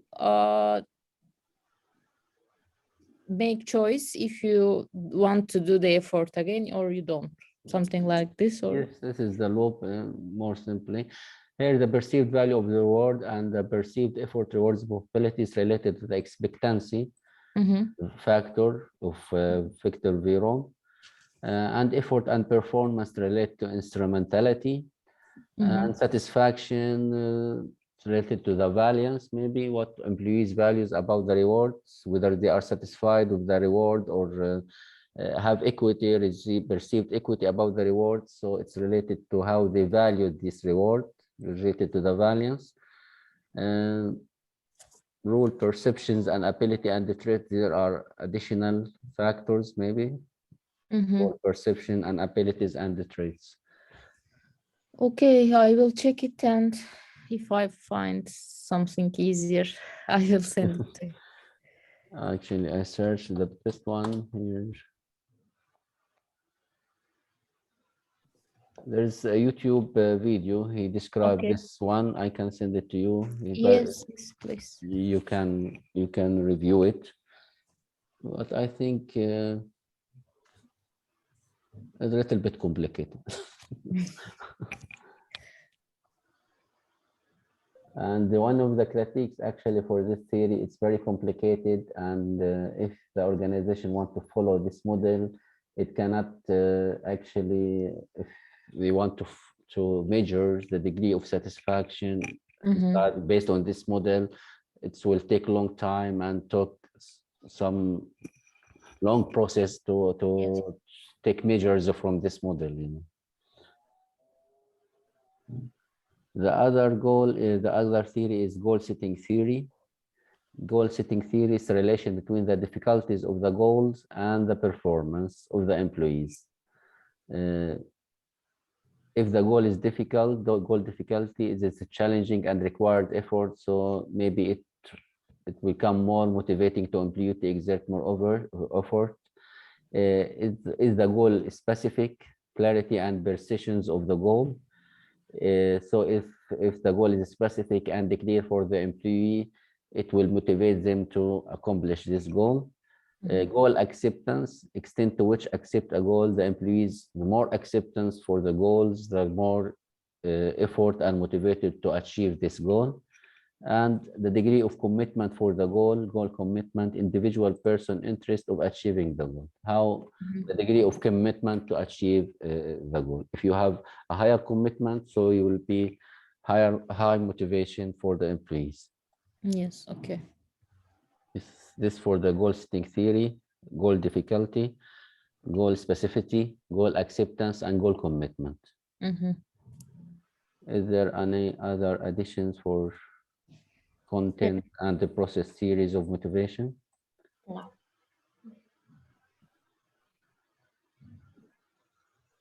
Okay.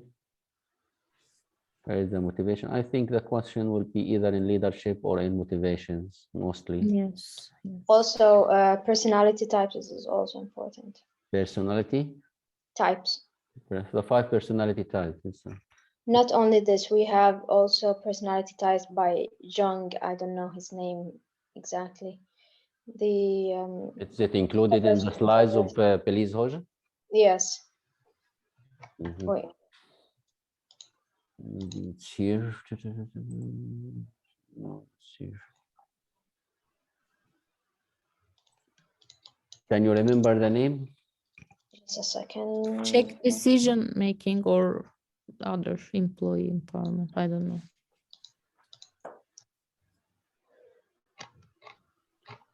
No. The Jung typology, it's called. Jung Typology.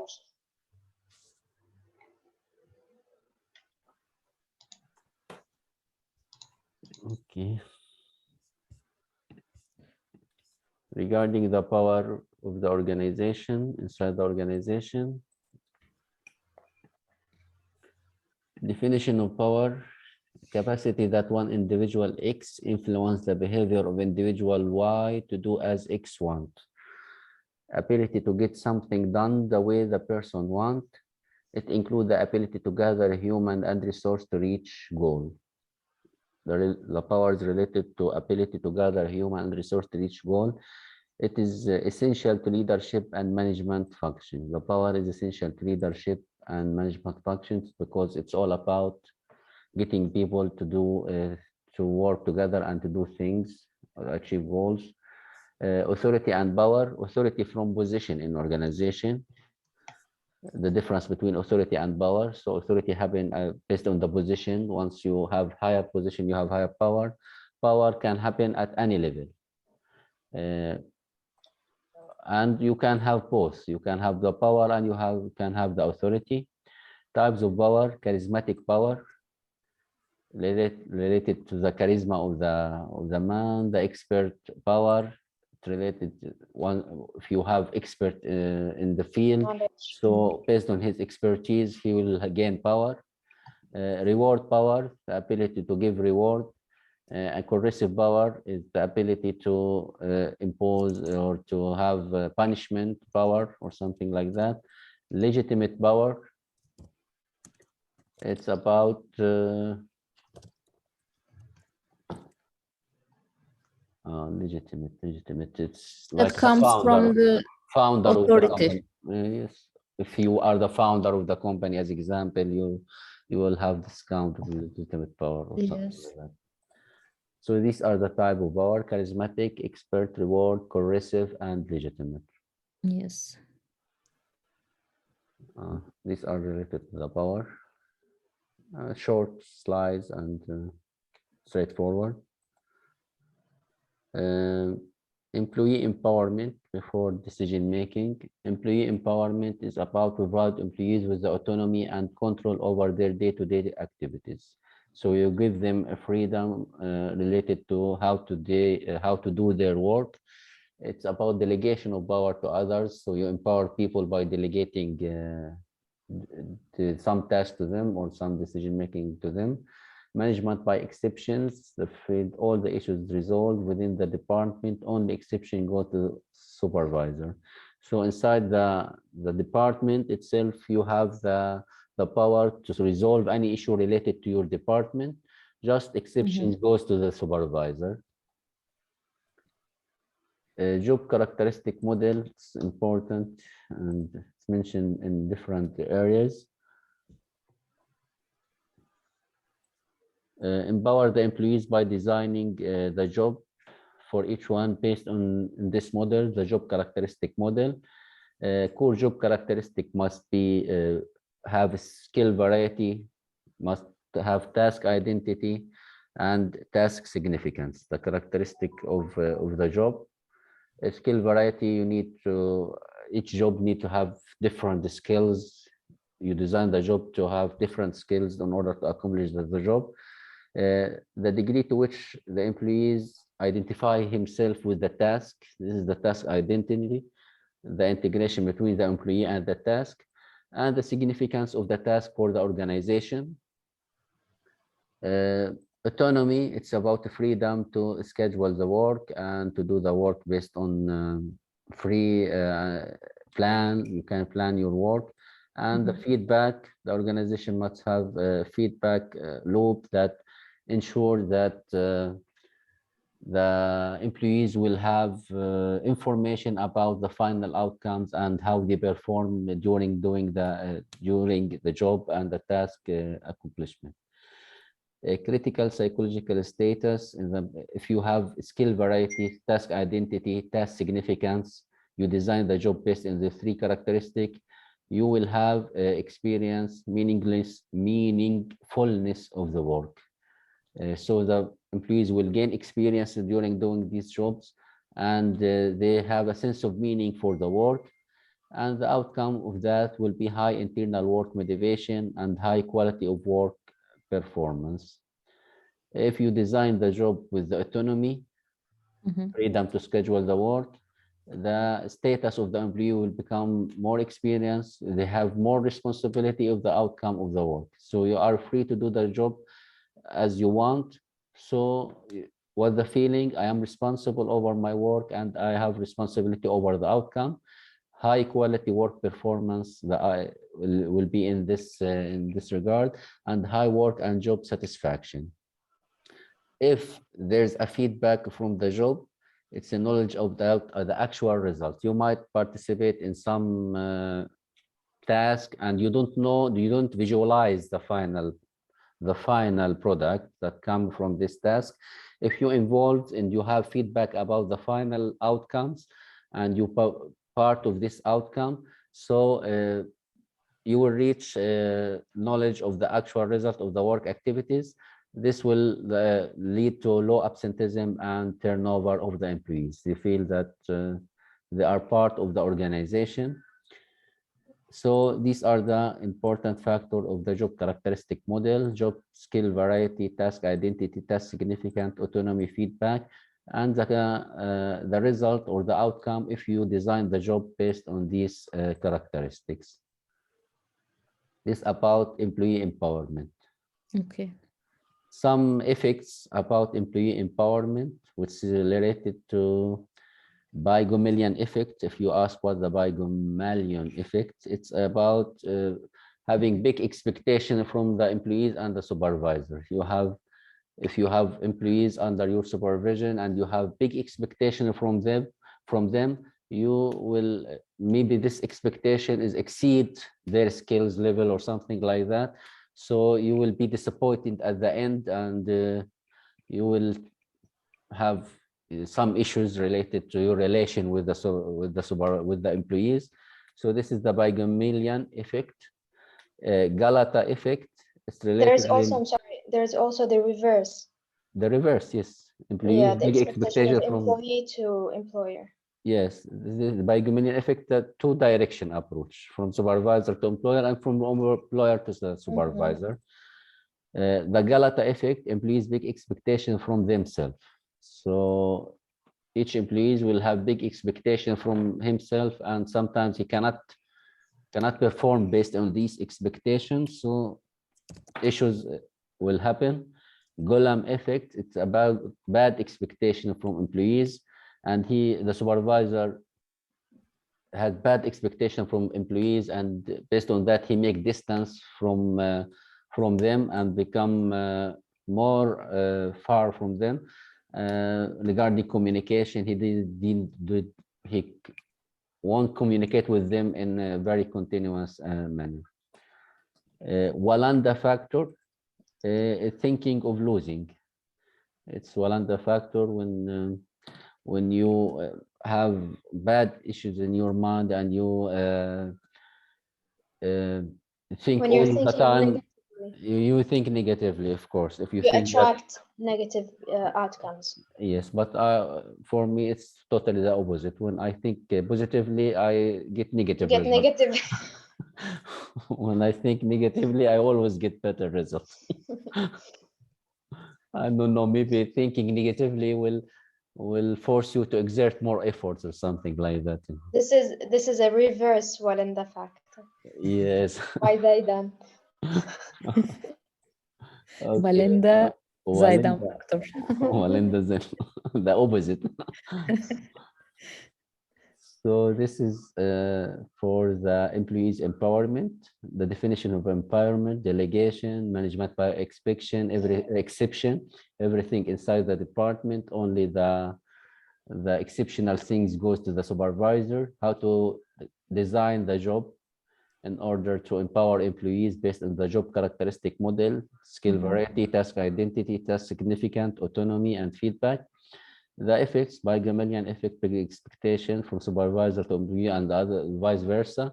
Galata effect, employee big expectation from themselves. Golem effect and Walanda effect. Okay, this is for employee empowerment, the main component of employee empowerment. Regarding the decision making, we have the process of decision making. We have a situation or a problem in hand. We discuss alternatives. We evaluate these alternatives, select the best alternative, apply it, and then evaluate whether this alternative is good or bad. Characteristic of decision making process. It is expensive.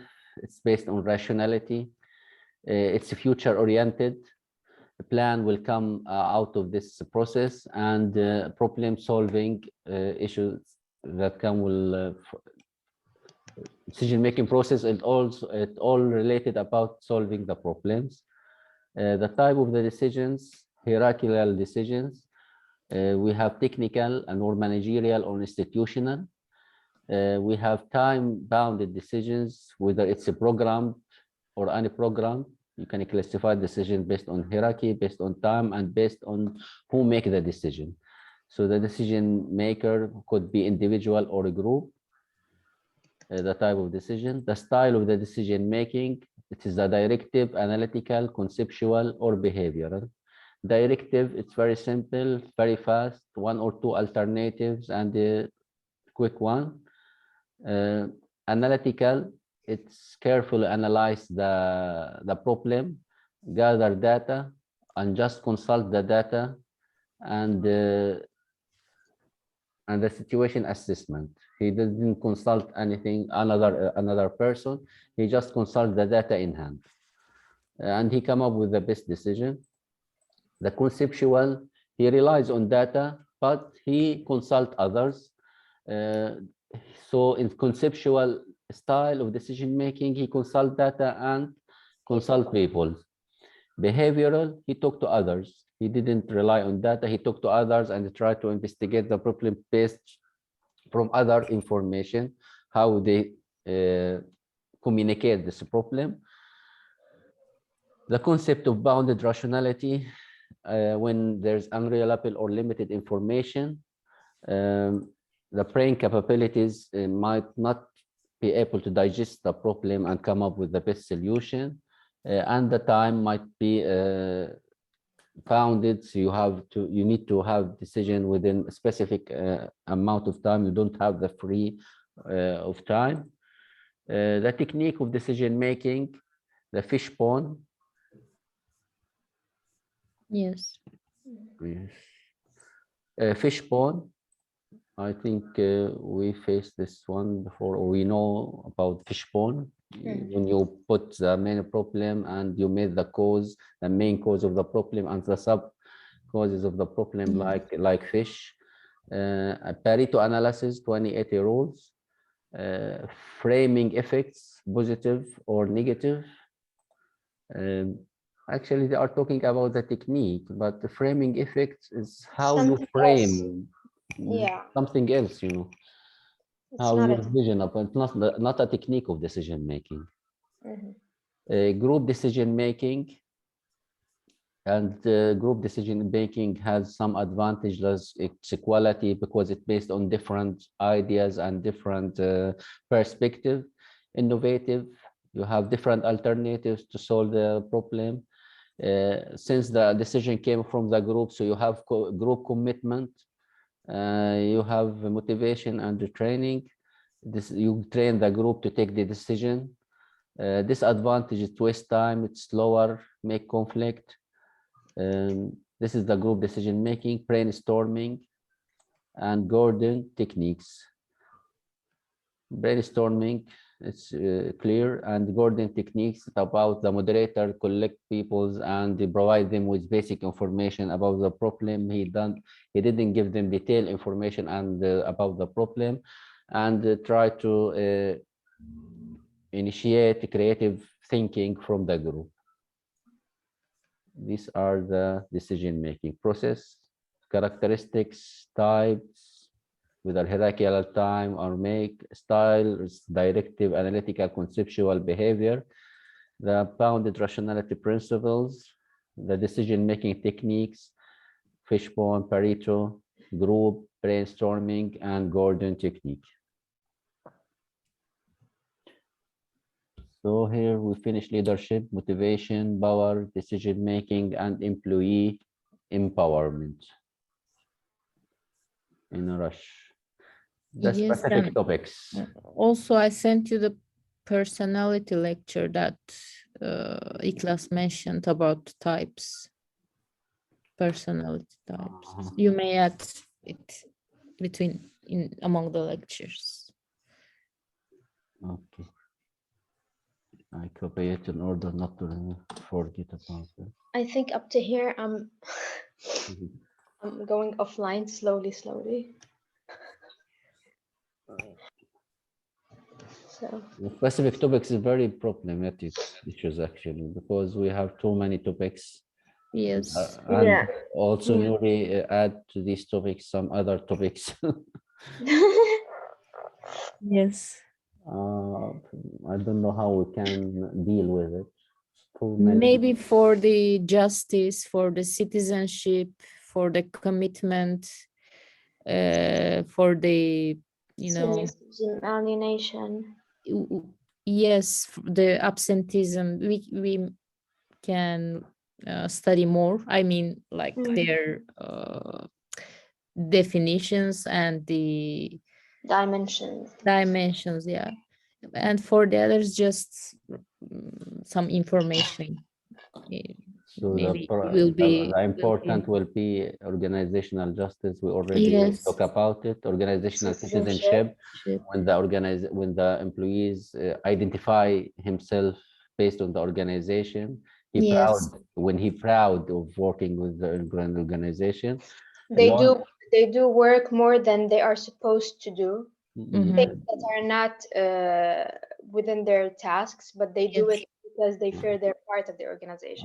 because he's not feel like employee, he'll feel like he's on the organization, he's Yeah. part of the organization. Loneliness at the Alienation. workplace, when the employees feel lonely and exerted from others. Organizational alienation, I think the same concept here. The loneliness, I think It's one of the employees, dimensions of alienation. yes, yes. Hey, the loneliness, the employees behave like he want to be alone, don't want to be involved. But here the organization alienation, the employees forced to Comes be alone, from others. come from others, not from the employee himself. And their organization or ostracism, feel ignored or excluded by others. Alienation, Outcast. inadequacy for the requirement. Sorry. Alienation class, it's about that the employee is feeling inadequate for the job. He feel powerless. He feels self-estrangement. This is about organizational alienation. But ostracism, when he forced to be lonely from others, Because feel of ignored others. or excluded from others. Mhm. Organizational indifference, when he didn't care whether the organization will succeed or not, he doesn't care about it. Burnout, when the general feeling of exhaustion or stress or something like that, and he's not satisfied, lack of motivations or something like that. I think it's not important. Job involvement and organizational commitment. It's related to how employee interested in complete the assigned task.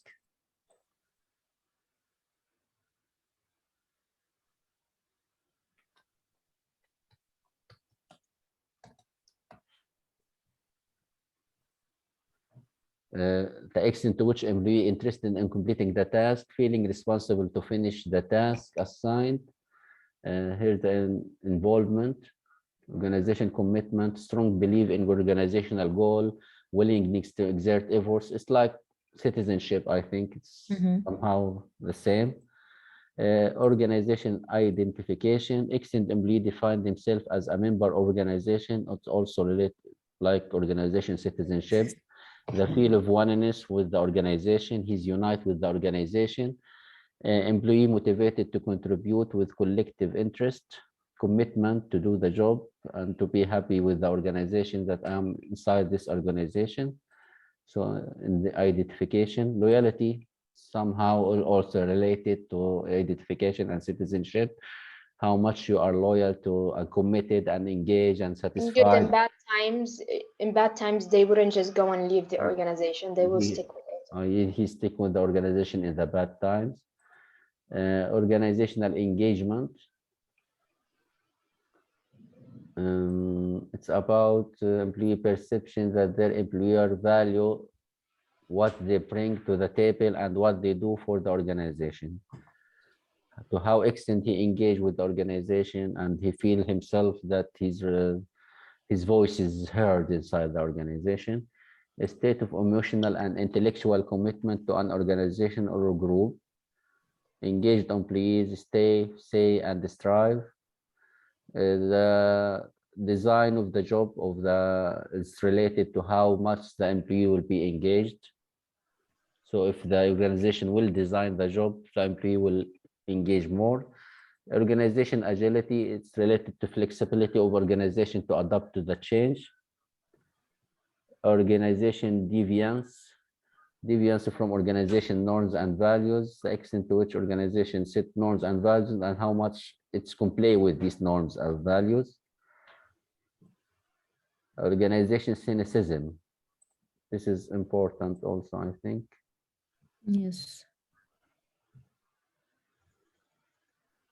Organization cynicism, general distrust of other motive, dissatisfaction toward organization, lack of honesty, justice, and transparency, negative attitude toward organization. Cynic, people motivated for self-interest. Why? Because he have cognitive belief that lack of integrity, fairness, and honesty inside the organization, it will lead to negative effect toward the organization and tendency to disbargaining and the critical behavior. Type of organizational cynicism, personal, societal, professional, employee cynicism approach. Why it happened? Uh, because of high level of executive compensation, poor organizational performance, harsh organizational layoff. How you can reduce organizational cynicism? By leadership skills, attitudes, by collaborate with the employees, listen to them and share them, build a transparent organization, regular check to measure the tension, psychological contract.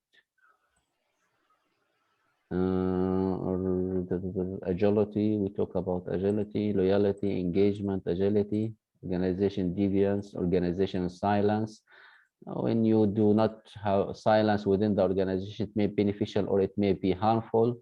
Problem in communication, it occurs when there is a fear of feedback. Managers are untrustworthy and only take care of themselves. Speech is useless. Saying an opinion may be dangerous for the employees. So we prefer to be silent inside the organization. Organization fanaticism. Organization self-sacrification. No need. Organizational resilience, it's also about agility and how the organization ability to prepare, respond, and adapt to incrementally change and sudden disruption in order to survive and to prosper. The ability of manager to deal with the changes before cost of not doing is too great. A perspective of organizational resilience is defensive. You have some matrix here about organizational resilience: defensive, offensive, flexible, consistent, and the different matrix issues and the methodology. So it's about how the organization can be adapted and for the changes. Organizational health, ability to function effectively, to cope adequately, to change appropriately, and to grow from within. Actually, I like this definition. It's about how the organization can effectively adapt to change and to cope with the change and to grow from inside.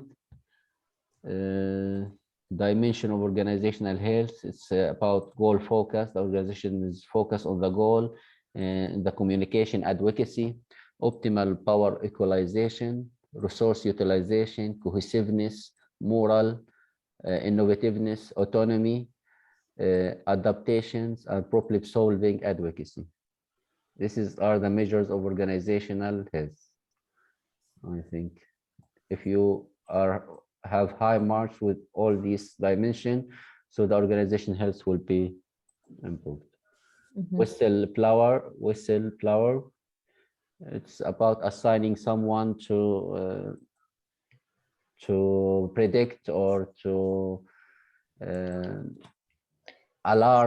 take alarm for the organization when some bad behavior happen inside the organization. Disclosure by organization member of illegal, legitimate, immoral practice under the control of their employees to a person of the organization. So he might be an organization member or legal entity. He monitor illegal practice inside the organizations. It might be internal or external. The characteristic of whistleblower is motivated, altering behavior, not interested, well-educated, professional, he had professional position. The benefit: good governance, develop culture, openness, accountability, action against unethical behavior, inform management early.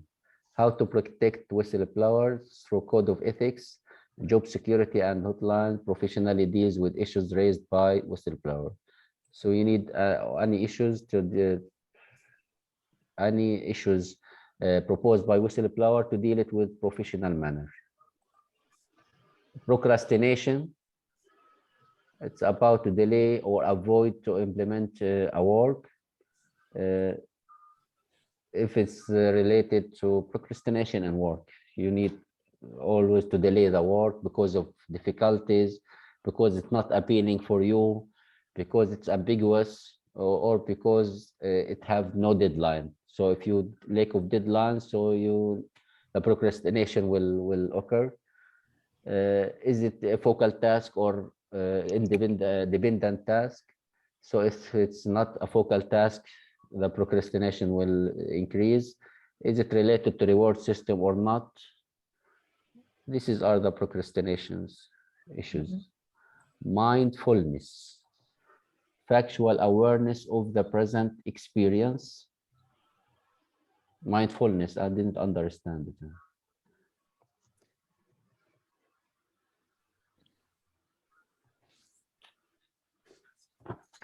Awareness of the ability to regulate.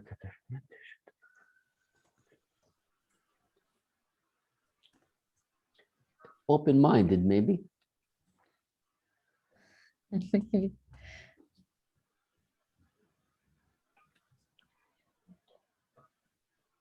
Okay, we can take note, read it, and then we can explain to each other in the group. I think the remaining rudeness or humor or workplace romance, this is already that workplace already. Rudeness in the workplace is incivility in workplace to lead to mistrust and disconnection. Following phenomena, organization rules to cope with rudeness. It's not important, I think, but sense making, I think, somehow important. We need to read about it. Sense making, how to make sense inside the organization.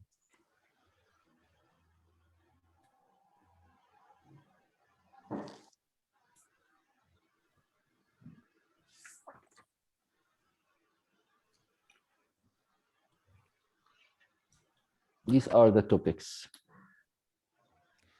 Yes, they are. What you add? You add another topics, Nuri, that not included here. That's for HR. Last time she added for HR. Yes, but before that, she mentioned Yes, I sent it. The generations in the organizations. And ambidexterity also. Yes, and Generation. positive psychological capital, I think. Positive. Psychological capital. Capital. Generation, positive psychological capital, and ambidexterity. what? Ambidexterity. Ambidexterity. It means that if you can write with your in some situations, some people can write with their right hands and their left hands as well. It means using your both hands, or in football using your both foot. I mean. So what? Okay. So you are very skilled.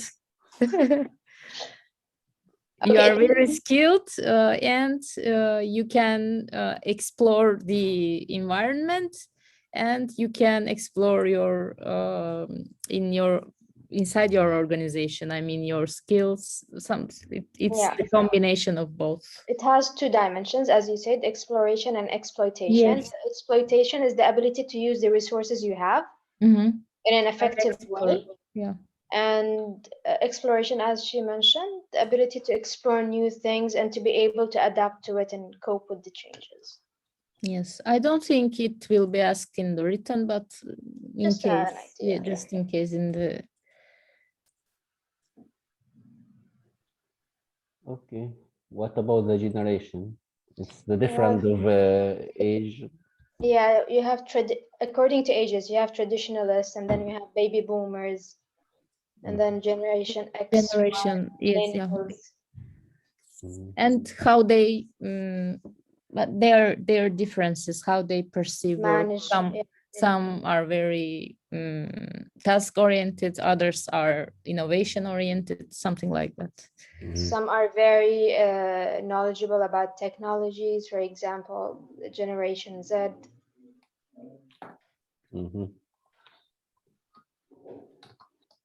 For example, baby boomers and Generation X, they are not very technology oriented, so maybe they can get help from Generation Z and so on. How you can manage the different generation inside the organization. Yes, and now they're saying like 70% maybe of the organization will be made of millennials, and Z. in the coming years it will be millennials and Generation Z. Generation Z, yes. So Zaidan, what are you? Generation what? Z, of Millennial. course. What? Z? I'm a technology fan. No, it's about the age when you were born.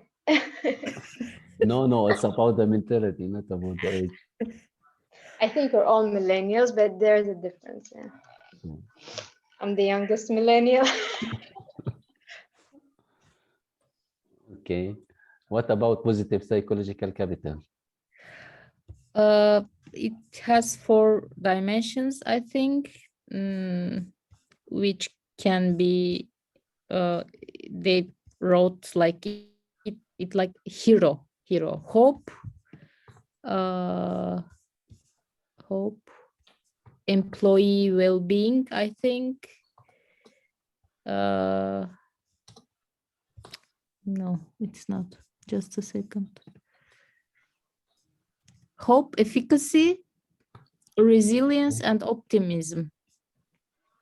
Resilience. And optimism. Individual's positive psychological state of development. Optimism. Yes.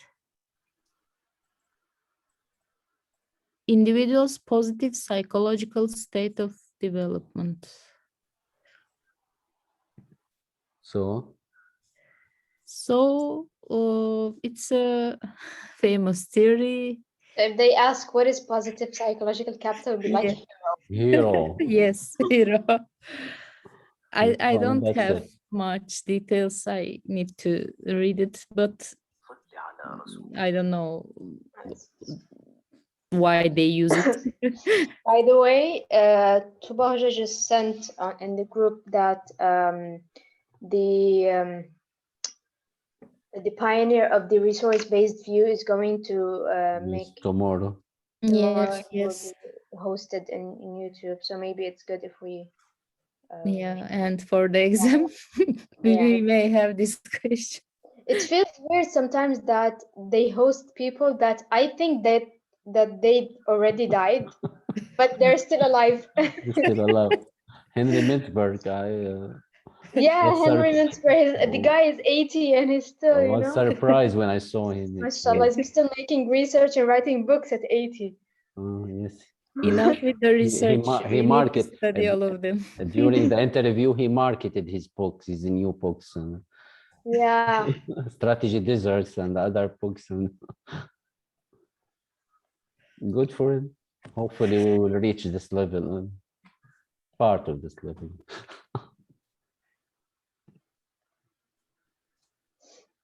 Okay, so I have a feeling they're going to ask something related to Henry Mintzberg and also maybe resource-based view, since they have hosted them. Maybe they're going to ask in the oral exam.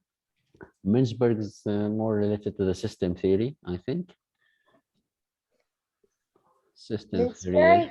Mintzberg, maybe they're going to ask about the managerial roles, maybe the schools, 10 the school of thoughts, maybe. Yeah, mention and explain the 10 school of thought. Because if Tuba Hoja, she gave us an assignment about the 10 schools of thought. It was a late assignment also. Maybe it was a late assignment. She didn't mention it at the early of the course. So maybe she put in her mind that she's going to put it in the Maybe. qualification exam. Maybe. But I don't know if Kemal and others, the 5 questions, they didn't remember the 5 question, because at least it will not be repeated this semester. You mean in the written exam? The written exam, in their written exam, previous written exam. Kamil Class- told me what he was asked. Sent, Like, yeah, you sent us, I think. I didn't remember. Agency theory, the first question. The second question, social man, economic man to employees. yeah, they asked him this. What? Classical social Agency- man, economic man to employees. Social? Man, economic man to employees. Maybe the difference between the classical and neoclassical theory, maybe, I don't know.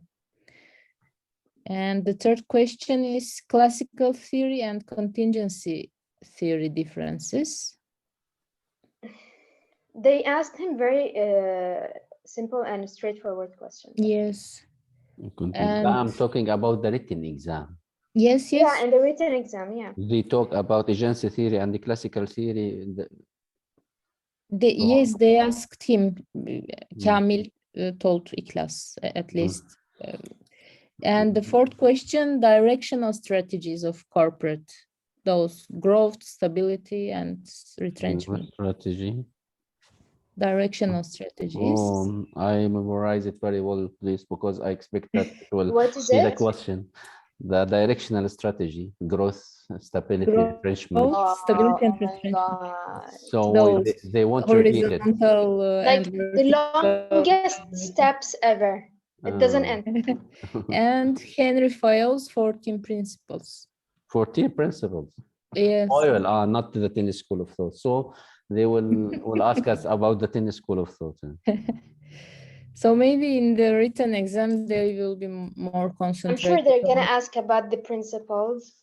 Yeah, maybe Weber or The Taylor research this time. steps also. So maybe. by this you all the question about just strategic management and organizational theory. No question related to organizational behavior or strategic management or human resource management. It's weird. At least for Kamil, they didn't ask him. Yes, for the written exam. I don't know if they ask different questions to everyone. I mean, I think, we will yeah, have different everyone questions. have different questions. Yeah. So the exam will be not one copy, so it's different copies. You mean Maybe. I'm not sure what. you ask someone other than Kamil? I talked with Ekin, but I think I sent you everything that I have. Wait, Ekin said, just a second. She told me Okay. to send my number to her, but she never called me. What? Ekin, I asked her for help. I Mm. don't know her. Just Chidem Mm. Hoca gave me her number. Yeah. And I told her that I need some help about the questions. And she said she will call me, but I never received a call. Okay, so this is what she said. Topics from research methodology. A question always comes from here. Theory of science, evolution of organizational management, which she means classical and neoclassical, modern and postmodern. She said study a lot for contingency theory and system approach under modern theories. Study HRM and OB slides. Two questions come from here. Plateau stage, for instance, plateau, not plateau. What is that? Plateau stage, it's when you reach in your, it's related to career. You reach to a level in your career where you have achieved everything, you have done everything, so you feel like you're stuck and you are not satisfied anymore. So this, they call it a plateau. In career planning, this one. In career, yeah, in career planning. And then we have, she said, organizational culture is another must. Learn about founder effect. Sheen and Quinn and Cameron model. Quinn Learn and the Cameron. yeah, learn the 7S model by McKinsey. The culture and I'm sorry, the Hofstede dimensions, portfolio analysis, and the matrices, such as BCG, GE, and ANSOF. I will send you to the group. Also, Porter's strategies and the diamond model of Porter and competitive. But I'm talking about specific, maybe this general, but what the 5 questions that we encounter in the No, exam? she just gave me, no, she never said what exactly they asked her, but she gave general questions. She mentioned all the topics that we need to read here. So I need specific. I need to know whether we have one copy or different copies of the exam. I don't know. But how many copies they can make with these general questions? I mean, they can change the order maybe. Too many copies, actually. You have lots of topics. Yeah, maybe they could ask agency to one of us, transaction to another. Let's hope they don't ask about critical theory. They really don't know what I'm gonna write. Maybe when you come to the exam, you just pull your paper and test your luck. I didn't even bother, reading about it because I didn't understand. Whenever I read, I don't understand what they try to say. I watch videos. I also I don't understand what they're trying to say. Oh, yes, it's very difficult, actually. It is. Sometimes you feel like, banane, why am I studying this? Like it's sometimes it goes into psychology, philosophy, I don't know what. I'm like, Yes. Oh, hopefully that we can do something good. Yes. Just write until you reach the 71 grade, and then you move to the other question. yeah. This is you need to manage your time and distribute your efforts during the exam. Yes. Okay, what's about tomorrow? What have we covered so far? The leadership and the OB. Leadership, OB, and all theories. Theory. Strategic management. We need to have a strategic strategic management management and the human resource management. Human resource and academic culture. Yeah, organizational culture. There are also a lot of things in organizational culture. Yes. So maybe we can go for strategic management. Yeah, it will be. Because it's also important. Nice. Tomorrow we can go for strategic management and the human resource management together, because the human resource management, I think, very simple. I doubt that we can do them both because strategic management is, unless we go fast, Zaidan. Actually, if we go a bit fast, we might be able to do them both because human resource, it's not that much. Yes. So you need to concentrate on the major topics of strategic management. You know, like the process, the internal and external analysis, the directional strategies, something like, and the the techniques, for example, the performance models. techniques. You need to review Porter models and models. You're talking about strategic management. Yes. HR. No, HR very straightforward. I think the important thing is to know the general concept, because we already know about planning, human resource planning, human resource training, selections, recruitment, job characteristics, job specifications. All the concepts are not weird concepts. So, you face it all the time. But we need to review the other assignments. Yeah, today I read what Nuriya said.